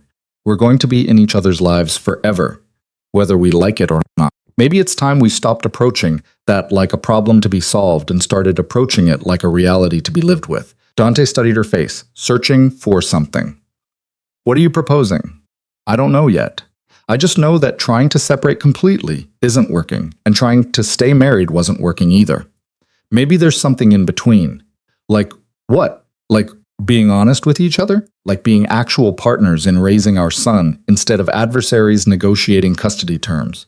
Like trusting each other to do the right thing without legally binding contracts forcing us to? That requires a lot of trust. Yes, it does. And you trust me after everything. Evelyn thought about the past months. Dante showing up to appointments, bringing her tea, reading parenting books, learning breathing techniques, eliminating threats to keep her safe. Actions instead of promises. I'm starting to, she admitted. Something shifted in his expression, hope breaking through careful control. Then let's try it your way, he said. No more divorce proceedings, no more legal warfare. Just two people trying to figure out how to raise a son together. No more trying to control me. No more trying to control you. He held out his hand. Deal. Evelyn shook it, formal and serious. Deal. They sat there in the car, hands still clasped, both of them aware that they just made an agreement that was either the smartest decision of their lives or the most catastrophic. Time would tell which. The weeks that followed their agreement became something Evelyn had never experienced before. A kind of partnership that existed outside traditional definitions. She moved back to her apartment, but Dante visited almost daily, bringing groceries she hadn't asked for, sitting with her during the evening hours when her blood pressure was most likely to spike, monitoring her health with the focused attention of someone who'd made it his mission to keep her safe. They weren't together. They also weren't apart. It was confusing and complicated, and somehow exactly what they both needed. One evening in late March, Evelyn was folding baby clothes, tiny onesies, and soft blankets that Sarah had sent when her phone rang. An unknown number. She almost didn't answer, but something made her pick up. Is this Evelyn Hart? A woman's voice, unfamiliar and tense. Who's asking? My name is Rachel Corelli, Vincent's wife. A pause. Former wife, I guess. He left me when he left Chicago. Evelyn's hand tightened on the phone. I don't think we have anything to discuss. Please don't hang up. I'm not calling to threaten you or cause problems. I'm calling to warn you. Warn me about what? Vincent didn't leave Chicago because Dante scared him. He left because someone higher up the chain told him to back off. Someone who sees you as a bigger opportunity than Vincent did. The room suddenly felt colder. What are you talking about? There's a man named Marcus DeVille. He operates out of New York. controls most of the eastern seaboard. Vincent was working for him, trying to expand into Chicago on DeVille's orders. When Dante pushed back, DeVille let Vincent take the fall. But he's not done. He's just being more strategic. Why are you telling me this? Rachel's voice cracked slightly. Because Vincent left me with nothing. 20 years of marriage. And he left me with nothing because he was too afraid of DeVille to take anything that might be tracked. I have 3 kids, Evelyn. 3 kids who need to eat and a mortgage I can't pay because my husband chose his boss over his family. She took a shaky breath. I don't want what happened to me to happen to you. You have a choice. I didn't. What choice? Get away from Dante Russo. Take your baby and disappear before DeVille decides you're useful, because once he makes that decision, there won't be any negotiating your way out. The line went dead. Evelyn sat frozen, the baby clothes forgotten in her lap.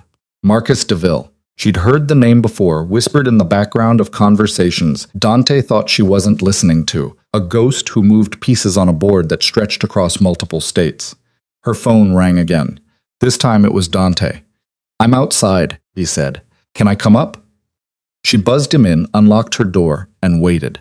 When he appeared in her doorway, she could tell immediately that something was wrong. His expression was carefully neutral in the way it only got when he was concealing serious concern. We need to talk, he said. About Marcus DeVille? His eyes narrowed. How do you know that name? Rachel Corelli's just called me. Vincent's ex-wife. She warned me that DeVille is still interested in using me as leverage against you. Dante closed the door behind him, locked it with deliberate precision. What else did she say? Evelyn relayed the conversation while Dante listened with increasing tension. When she finished, he pulled out his phone and made a call. I need everything you can find on Rachel Corelli.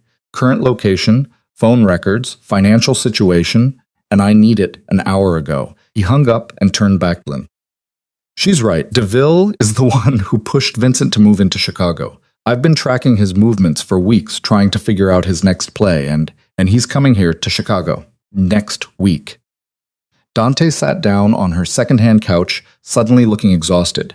There's going to be a meeting, all the major players from the Eastern Territories. DeVille wants to consolidate power, establish clear boundaries, eliminate competition, which includes you, which includes me. He rubbed his face. I've been preparing for this, building alliances, strengthening my position. But DeVille is smart. He's patient. He won't make a move unless he knows he can win. So, what does that have to do with me? Everything. Dante met her eyes. You're my weakness, Evelyn. Everyone knows it. DeVille knows it. The moment he walked away from Vincent's failed move, he started gathering information about you, where you live, where you work, who your friends are. He's been building a file on how to hurt me through you. Then Rachel was right. I should leave, take Leo and disappear before. No, the word was sharp. Final. Running won't help. DeVille has resources in every major city. If he wants to find you, he'll find you. The only way to keep you safe is to eliminate him as a threat. And how do you plan to do that? By making sure he understands that touching you would start a war he can't win. Dante leaned forward intense. The meeting next week. I'm going to use it to establish terms. Clear, unmistakable terms that make you and Leo off limits to everyone in that room. You're going to tell them about the baby. I'm going to tell them that anyone who threatens my family will face consequences that make Vincent's exile look merciful. Evelyn's hands moved to her belly, protective.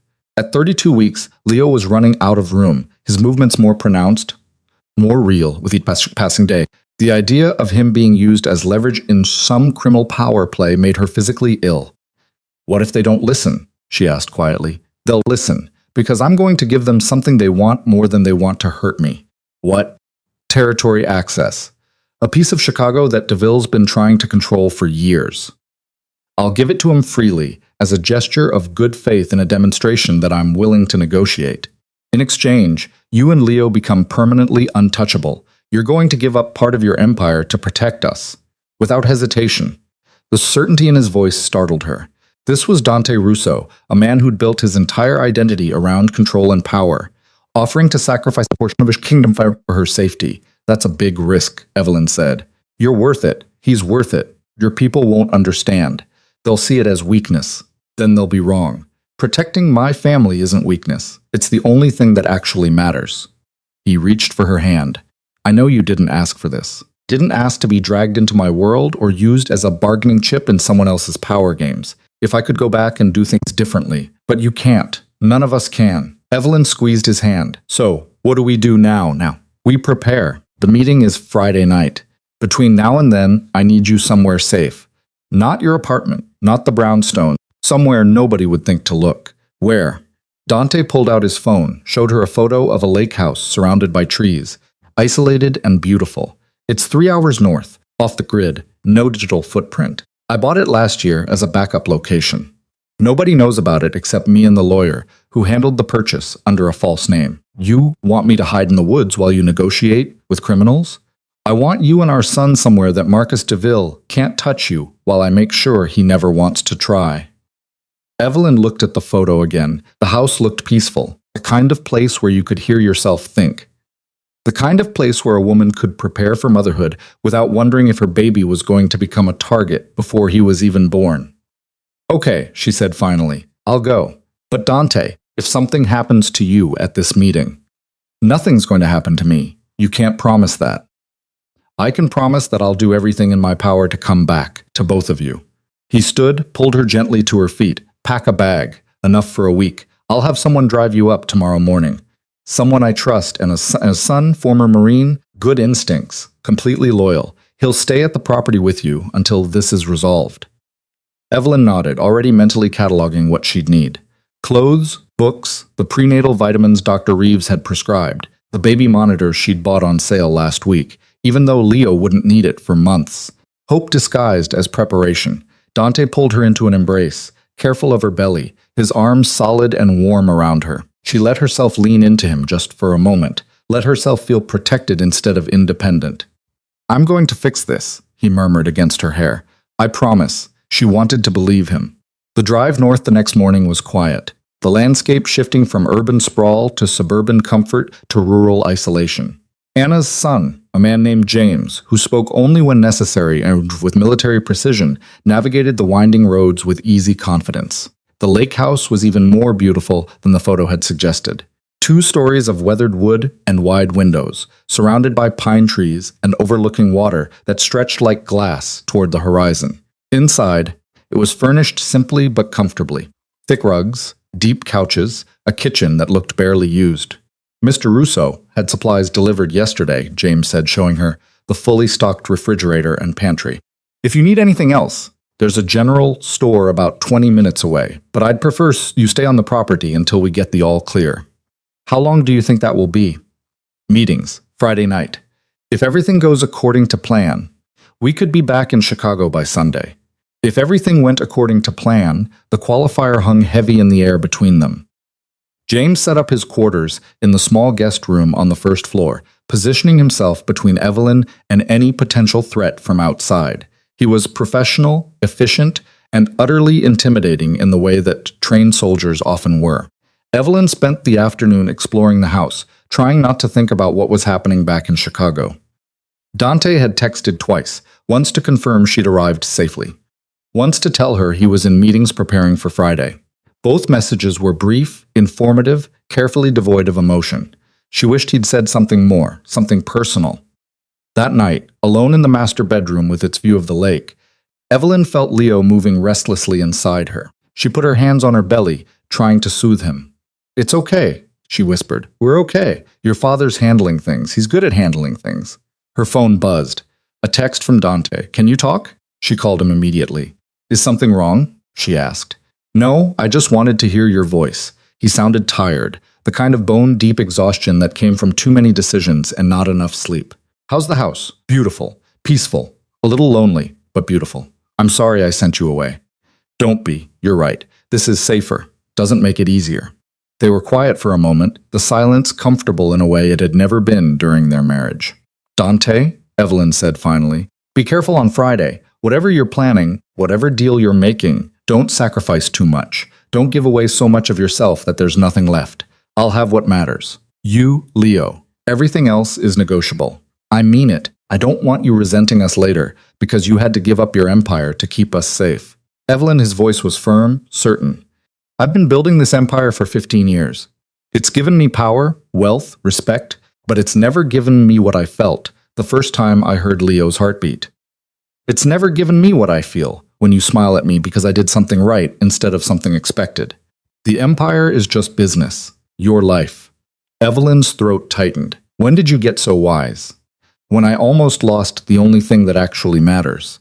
They talked for another hour about nothing important. Baby names they'd already discussed. Birth plans that would probably fall apart the moment labor started. What color to paint a nursery that didn't exist yet, normal things, future things, the kind of conversation that people who were building something together had. When they finally hung up, Evelyn felt marginally better. Dante was preparing for Friday, and she was here, safe and isolated. It would work out. It had to. Friday arrived with gray skies and the promise of rain. Evelyn spent the morning trying to distract herself with the baby books Dante had annotated, but her mind kept drifting to Chicago, to a meeting room somewhere in the city, where men were gathering to discuss territories and power, and whether her life was worth negotiating over. Her phone rang at noon. "Sarah, where are you?" her friend demanded. "I stopped by your apartment and you're not there. Neither are half your things." Evelyn had debated telling Sarah about the lake house, about DeVille's threat, about all of it. But Sarah deserved to know. She explained everything. Jesus Christ, Evie. Sarah's voice was a mixture of concern and fury, and Dante thinks he can just negotiate you and the baby into safety with criminals. He's one of them, Sarah. If anyone can navigate this, it's him. Or he's walking into a trap and you're 3 hours away with no way to help if things go wrong. What would you have me do? Drive back to Chicago and storm into a meeting of mob bosses? No, but I don't like you being isolated with no backup plan. I have James, Anna's son. A loud crash from downstairs cut her off. Evie, what was that? I don't know. Stay on the line. Evelyn moved to the bedroom door, opened it carefully. She could hear James's voice from the first floor, sharp and commanding. I said, "Identify yourself now." A woman's voice frightened. "Please, I'm sorry. I didn't know anyone was here. The door was unlocked, and the door was not unlocked. How did you get in? I have a key. Mr. Russo gave it to me months ago. I'm the property caretaker." Evelyn came down the stairs carefully, one hand on the railing. In the living room, James had positioned himself between her and a woman in her 50s, rain-soaked and clearly terrified. "It's okay," Evelyn said. "Let her explain." The woman who introduced herself as Margaret explained that Dante had hired her last year to check on the property weekly, maintain the grounds, handle repairs. She hadn't been told anyone would be staying here and had come by to do her regular inspection. James verified her story with a series of phone calls, while Margaret sat on the couch apologizing repeatedly. Finally, he admitted, "She's legitimate. Mr. Russo confirms he hired her. He apologizes for not informing us she'd be stopping by." "It's fine," Evelyn said, though her heart was still racing. "Margaret, I'm sorry you were scared. We're just being cautious." Margaret left quickly, promising to reschedule her visits, and James went back to his position by the windows. But the interruption had shattered Evelyn's fragile calm. "Sarah," she said into her phone, "still there? Still here. And now I'm definitely worried. Don't be. It was just a miscommunication. Call me the second you hear anything from Dante. I don't care what time it is. I will. I promise." The afternoon dragged into evening. Evelyn tried to eat dinner but managed only a few bites before giving up. James was on high alert now, checking windows and doors with renewed frequency. At 7 o'clock, Dante texted, "Meeting starting soon. I'll call when it's done." At 8, another text. "Everything proceeding as planned." At 9 o'clock, nothing. 10 o'clock, 11, midnight, nothing. Evelyn paced the master bedroom, her phone clutched in her hand while Leo did acrobatics inside her. She tried calling Dante, straight to voicemail, tried texting, no response. At 1 o'clock in the morning, James knocked on her door. "Mrs. Hart, I just got a message from one of Mr. Russo's associates. The meeting ran long, but it's concluded. Mr. Russo is fine." Relief flooded through her. "Did he say what happened?" "Only that the negotiations were successful, and he'll call you soon." Evelyn nodded, not trusting her voice. James left, and she sat on the edge of the bed, waiting. Her phone finally rang at 2 in the morning. "Dante, it's done." His voice was rough, exhausted. DeVille agreed to the terms. "You and Leo are off limits, permanently untouchable. What did you have to give up?" "The West Side operations, about a third of my Chicago territory, some shipping routes I'd been developing."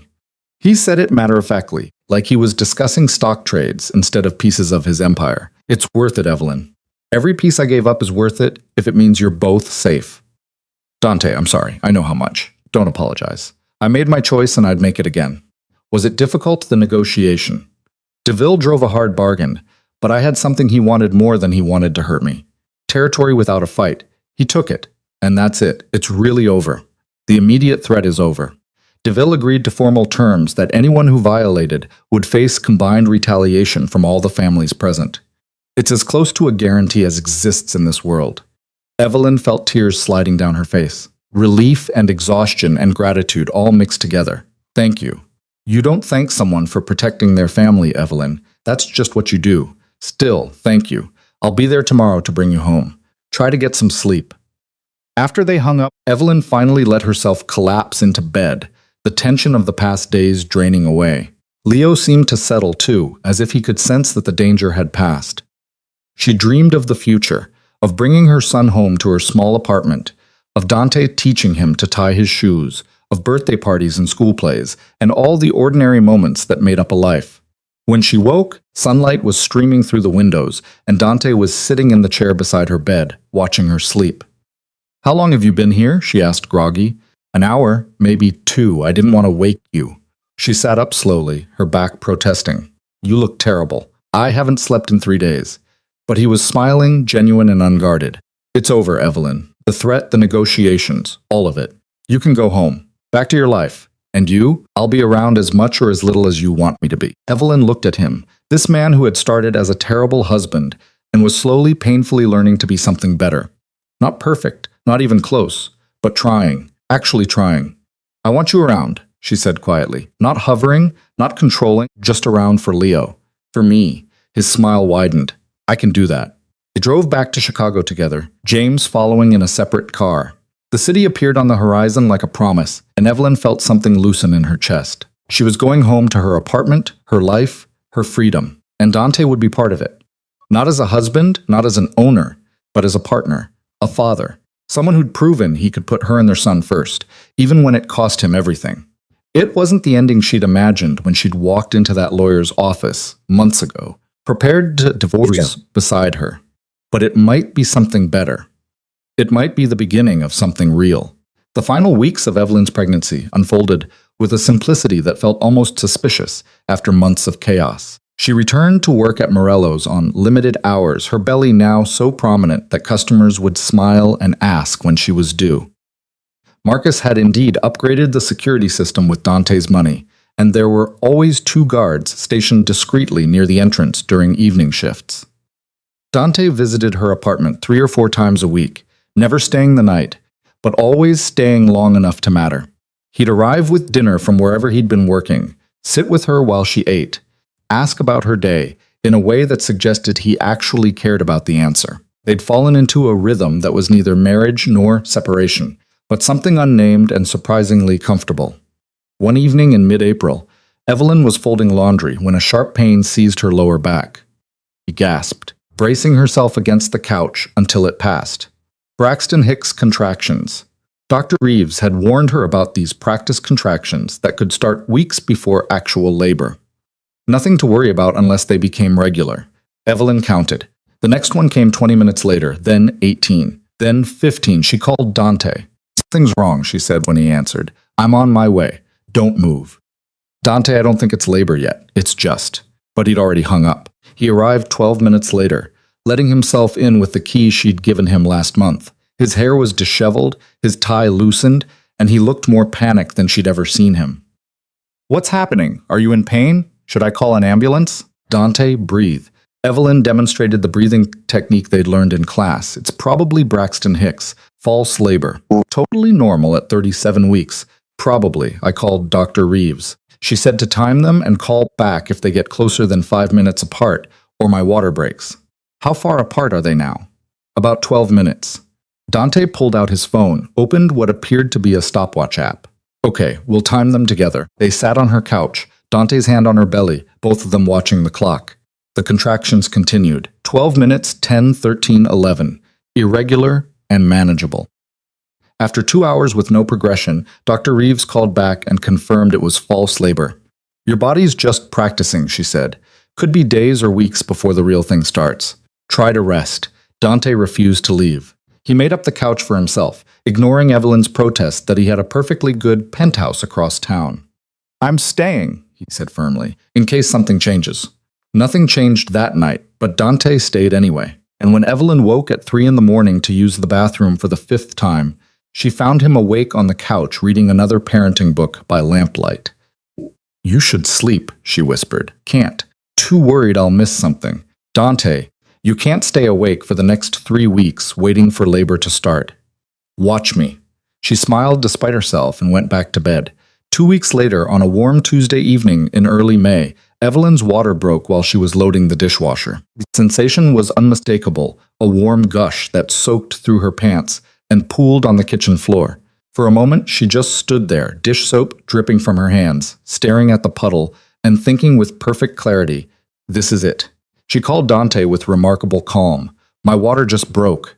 There was a crash on his end, like he dropped something. "I'm coming. Don't move." "Are you having contractions?" "Not yet, but Dr. Reeves said they'll probably start soon after." She gasped as the first real contraction hit, different from the Braxton Hicks, deeper and more insistent. "Okay, never mind. They're starting. I'll be there in 10 minutes. Time them. Breathe. Don't do anything crazy." "What would I possibly do that's crazy?" "I don't know. You're unpredictable. Just promise me you'll wait for me. I promise I'll try not to have the baby before you get here." She hung up and called Dr. Reeves, who told her to come to the hospital when contractions were 5 minutes apart or sooner. Then she called Sarah, who screamed with excitement and promised to meet her at the hospital. Dante arrived in 8 minutes, breathless, and carrying the hospital bag they'd packed together 2 weeks ago. He found Evelyn sitting on the couch, breathing through another contraction, her face flushed with effort and exhilaration. "How far apart?" he asked. "That was number 3, about 8 minutes." "Okay, we have time." He knelt in front of her, taking her hands. "Are you scared?" "Terrified." "Me too." They smiled at each other. Two people about to cross a threshold that change everything. The contractions intensified over the next hour, coming closer together, demanding more of Evelyn's focus and breath. Dante stayed beside her through each one, his hand on her back providing counterpressure exactly like they'd practiced, his voice steady as he coached her breathing. At 5 minutes apart, they drove to the hospital through streets that were quieter than Evelyn had ever seen them. The city felt suspended, waiting, as if it knew something momentous was about to happen. Dr. Reeves met them in labor and delivery, examining Evelyn with practiced efficiency. 4 centimeters dilated. "You're in active labor. Let's get you settled in a room." The hours that followed blurred into a haze of pain and breathing, and Dante's voice anchoring her through each contraction. He never left her side, never flinched when she gripped his hand hard enough to bruise, never complained when she snapped at him during a particularly brutal contraction. Sarah arrived around midnight, bringing ice chips and encouragement. She sat on Evelyn's other side, telling ridiculous stories to distract her between contractions, making her laugh even when laughing hurt. At 2 in the morning, Evelyn was at 8 centimeters and exhausted beyond anything she'd ever experienced. The pain had transcended description, become something elemental and all-consuming. "I can't do this," she gasped. "It's too much. I can't." "Yes, you can." Dante's face was close to hers, his eyes fierce and certain. "You're the strongest person I know, Evelyn. You left me when everyone said you couldn't. You built a life from nothing. You faced down my world and didn't break. You can do this." "I'm scared, I know, but you're not alone. I'm right here. I'm not going anywhere." Another contraction built, and she wrote it with Dante's hand in hers, his voice counting her through the breathing, his presence the only solid thing in a world that had become nothing but pain and effort. At 4:17 in the morning, Dr. Reeves checked her again and smiled. 10 centimeters. "Evelyn, you're ready. On the next contraction, I want you to push." Everything that came after existed in fragments. The overwhelming pressure, the burning stretch, Dr. Reeves's calm instructions, Dante's face above hers, tears streaming down his cheeks, telling her she was amazing. She was doing it. She was bringing their son into the world. Sarah's hand gripping hers, steady and strong. The moment when Dr. Reeves said, "One more push, that's all you need," and Evelyn gathered every remaining scrap of strength and pushed, and then a cry, high and indignant and absolutely perfect. "It's a boy." Dr. Reeves announced, though they already knew, had known for months. But hearing it now with that cry filling the room made it real in a way all the ultrasounds and planning never had. They placed him on Evelyn's chest, this tiny perfect human with dark hair and Dante's nose and lungs that worked magnificently. He was crying, his little fists waving, his eyes squeezed shut against the brightness of the world. "Hi, Leo," Evelyn whispered, her voice breaking. "Hi, baby. We've been waiting for you." She looked up at Dante and found him completely undone. Tears were pouring down his face, his hand trembling as he reached out to touch his son's tiny head. "He's perfect," Dante said, his voice wrecked. "He's absolutely perfect. He has your nose. He has your determination. Listen to those lungs." Leo was still crying, and Evelyn brought him closer, skin to skin, letting him feel her heartbeat. Gradually, his cries quieted. His eyes opened, dark and unfocused, but searching, looking for his mother, looking for safety and finding it. Dr. Reeves finished the necessary medical procedures while a nurse checked Leo's vitals, weighed him, measured him. 7 pounds, 4 ounces, 19 inches long, perfect APGAR scores, healthy and strong and absolutely beautiful. They handed him to Dante while they helped Evelyn into a clean gown and moved her to the recovery room. She watched Dante hold his son for the first time, watched him study every tiny feature with wonder and fear and fierce protective love. "I don't know how to do this," he said quietly, not taking his eyes off Leo. "I don't know how to be what he needs. Neither do I. We'll figure it out together." "What if I mess him up? What if I'm too much like my father?" "You won't be." Evelyn reached for his hand. "Because you're already asking the questions my father never did. You're already worried about being good enough. That's how I know you will be." Sarah had stepped out to give them privacy, but now she peeked back in, her eyes red from crying. "Can I meet him?" "Come here," Evelyn said. Sarah approached the bed, her face soft with emotion as she looked at the baby in Dante's arms. "He's gorgeous, absolutely gorgeous. What's his name?" "Leo Antonio Russo Hart," Evelyn said. Dante looked at her, surprised. "You kept the hyphen. He's both of ours." The name should reflect that. Something shifted in Dante's expression, gratitude and relief, and something deeper that Evelyn couldn't quite name. The next hours passed in a blur of visitors and tests, and learning how to nurse while exhausted beyond measure. Evelyn's hospital room filled with flowers, some from friends, some from business associates of Dante's who were probably terrified not to send something. Anna arrived with homemade food and practical advice. Marcus from Morello's came by with a card signed by the entire staff. Even Victoria Chen, Dante's lawyer, stopped in briefly with a very expensive baby gift and an awkward but genuine congratulations. Through it all, Dante stayed. He held Leo when Evelyn needed to sleep, learned to change diapers with the same focused intensity he brought to everything, asked the nurses 1,000 questions about infant care. He was exhausted and overwhelmed and absolutely devoted. On the second day, when Evelyn woke from a nap, she found Dante asleep in the chair beside her bed, Leo sleeping on his chest. Dante's hand was cupped protectively around the baby's back, his face relaxed in sleep, and for the first time since she'd known him, he looked completely at peace. This was the man she'd divorced. The man who'd failed as a husband, but was learning to be a father. The man who'd given up a third of his empire to keep her and Leo safe. The man who was here, present, trying.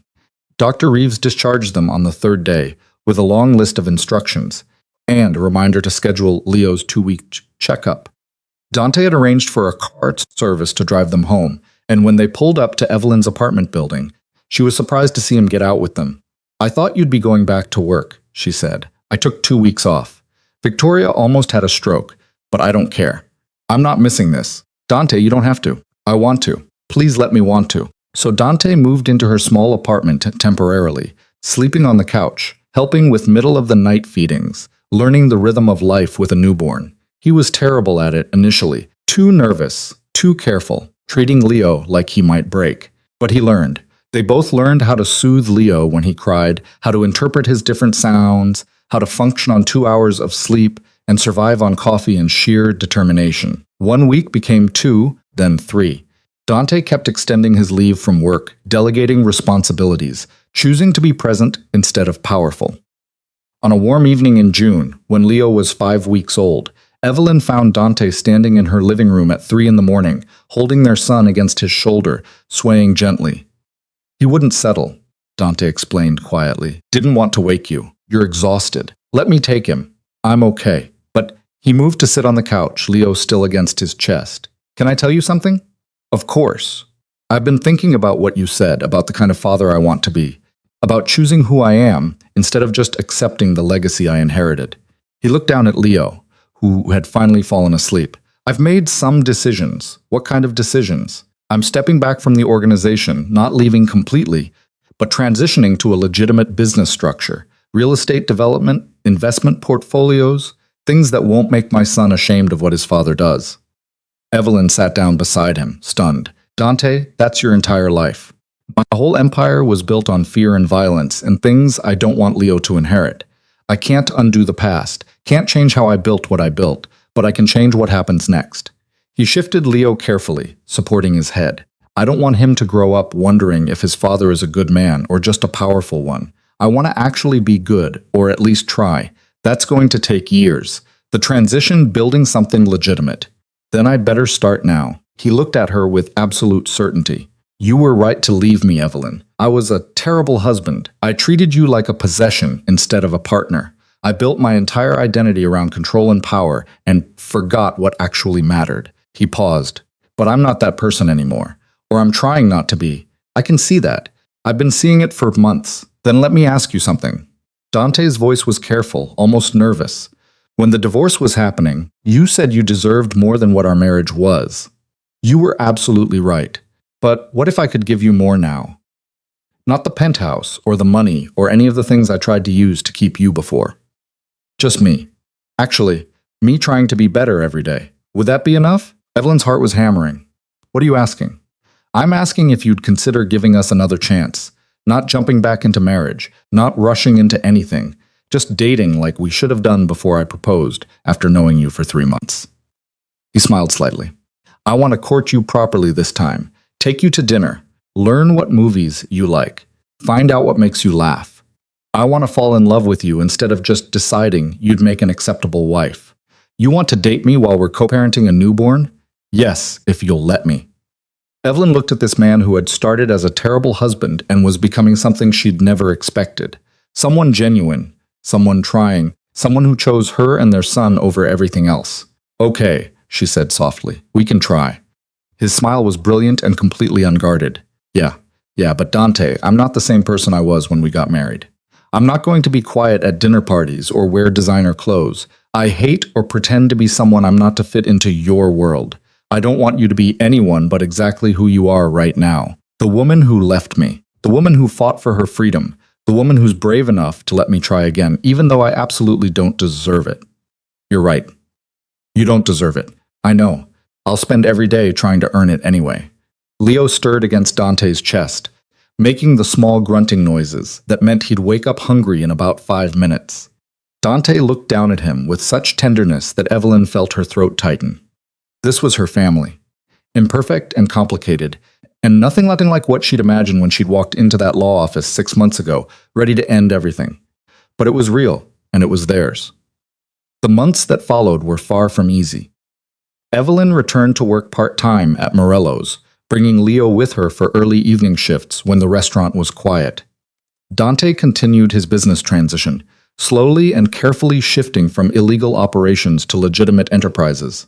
It cost him allies who couldn't follow him into legality, cost him power and territory and influence, but he never wavered. He'd show up at Evelyn's apartment after long days of difficult meetings, exhausted but determined. They'd order takeout and eat it on the floor while Leo had tummy time on a blanket between them.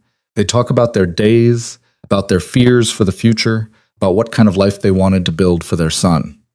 They went on actual dates. Dinner at small restaurants where nobody knew Dante's name. Movies where they could hold hands in the dark, walks through the park with Leo in a stroller. Dante learned what made Evelyn laugh. She learned that he had a weakness for old movies and could quote entire scenes from The Godfather with ironic self-awareness. They were learning each other, actually learning instead of assuming. On Leo's first birthday, they threw a party at the Brownstone in Lincoln Park. Sarah came with her new girlfriend. Marcus brought his grandkids. Anna made a cake that was more frosting than cake. Even some of Dante's business associates showed up, looking slightly uncomfortable in the domestic setting, but genuinely trying to be appropriate. Leo, covered in cake and delighted with the chaos, was passed from person to person while everyone marveled at how much he'd grown. That night, after everyone had left and Leo was asleep in his crib, Evelyn and Dante sat on the Brownstone's back porch, watching the stars appear over the city. I've been thinking, Dante said. Dangerous, he smiled. I want to ask you something, But I need you to know there's no pressure. You can say no and nothing changes between us. Okay, now I'm nervous. He pulled a small box from his pocket and Evelyn's breath caught. It's not what you think, he said quickly. I mean, it is a ring, but not an engagement ring. Not yet. Not unless you want it to be someday. And only when you're ready. He opened the box to reveal a simple gold band with a small diamond. This is a promise that I'm going to keep trying, keep being better, keep choosing you and Leo over everything else. And maybe someday, when you're absolutely sure I've earned it, you'll let me ask you properly. Evelyn took the box, studying the ring. It was beautiful, simple, and honest without the ostentatious display of wealth that had characterized everything about their first marriage. You really have changed, she said quietly. Is that a yes to the promise ring? It's a yes to everything. The promise, the possibility, the future we're building. She slipped the ring onto her right hand. When you ask me properly, and Dante, notice I said when, not if, I want you to know that you've already earned it. You earned it the moment you chose us over your empire. Everything since then has just been confirmation. So, if I asked right now, I'd say yes. but I also think we should take our time, keep dating, keep learning each other. And when you do ask, I want it to be because we've built something so solid that marriage is just a formality, not a desperate attempt to hold on to something we're afraid of losing. Dante pulled her close, kissed her forehead. I can live with that. They sat together in the darkness, listening to the city breathe around them. Inside, Leo slept peacefully, safe and loved, and completely unaware of the complicated journey that had brought his parents to this moment. 2 years later, on a fall evening, when Leo was 3 and starting to string together full sentences, Dante proposed properly. Not at a fancy restaurant or with an elaborate display, but in Evelyn's apartment. Their apartment now, since he'd officially moved in 6 months ago, while Leo was building a tower with blocks in the corner. Marry me, he said. No preamble, no grand gesture. Not because it's expected, or because it makes legal sense, or because of Leo. Marry me because I love you, because I choose you, because I want to spend the rest of my life trying to deserve you. Evelyn, who'd been expecting this for months, smiled. Yes, yeah, on one condition. Anything. We write our own vows, real ones, honest ones, about who we actually are instead of who we're supposed to be. Deal. They married 6 months later in a small ceremony at the brownstone, with Leo as the ring bearer and Sarah as the maid of honor. Evelyn wore a simple dress she'd chosen herself, and Dante wore a suit that hadn't cost more than a week's salary. They exchanged vows they'd written themselves, promises about respect and partnership, and choosing each other every day. It wasn't the fairy tale wedding that their first marriage had been. All society pages and designer, everything. It was better. It was real. 5 years after that, Dante's legitimate business empire had grown to rival his criminal one in both size and influence. He'd established a foundation that helped women leaving dangerous relationships, funding legal aid and safe housing and job training. Evelyn ran the foundation using her own experience to guide its mission. Leo started kindergarten at a public school where nobody cared that his father used to be one of the most feared men in Chicago. He was just Leo, bright and curious and kind with his mother's determination and his father's strategic mind.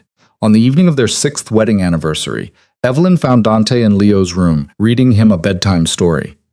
She watched from the doorway as Dante did all the voices, making their son giggle with delight. This was the life she'd built, not the one she'd imagined when she'd married Dante the first time, full of wealth and status as an empty beauty. This life was messy and complicated and absolutely real. It was bedtime stories and foundation work, and a husband who'd learned to be a partner instead of a king. After Leo fell asleep, Dante found Evelyn on their bedroom balcony looking out over the city. "What are you thinking about?" he asked, wrapping his arms around her from behind. "About the day I walked into that lawyer's office, planning to divorce you. Regrets? None, because that decision led to this. To us actually knowing each other. To you becoming the man I needed, instead of just the man you thought you should be. I was so stupid back then. You were, but you learned. Only because you refused to accept less than you deserved." He kissed her temple. "Thank you for that, for leaving me, for giving me a chance to become someone worth staying for."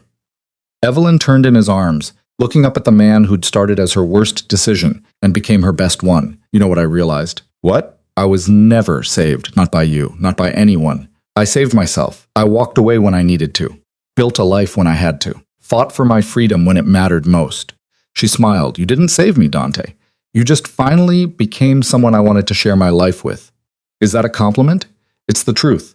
I don't need you. I choose you. There's a difference. His smile was full of love and understanding. I choose you too, every day, every moment. Inside, Leo called out from his room, wanting water. Evelyn and Dante looked at each other and laughed. The moment broken as parenting moments always were by the practical realities of life. But that was okay because this was their life. Imperfect and complicated and built on the foundation of two people who'd had to fall apart before they could come together properly. This was the story of a woman who fought for her freedom and found love in the process. This was the story of a man who gave up his kingdom to become a father. This was the story of a family built not on power or possession, but on choice and partnership and the daily decision to try.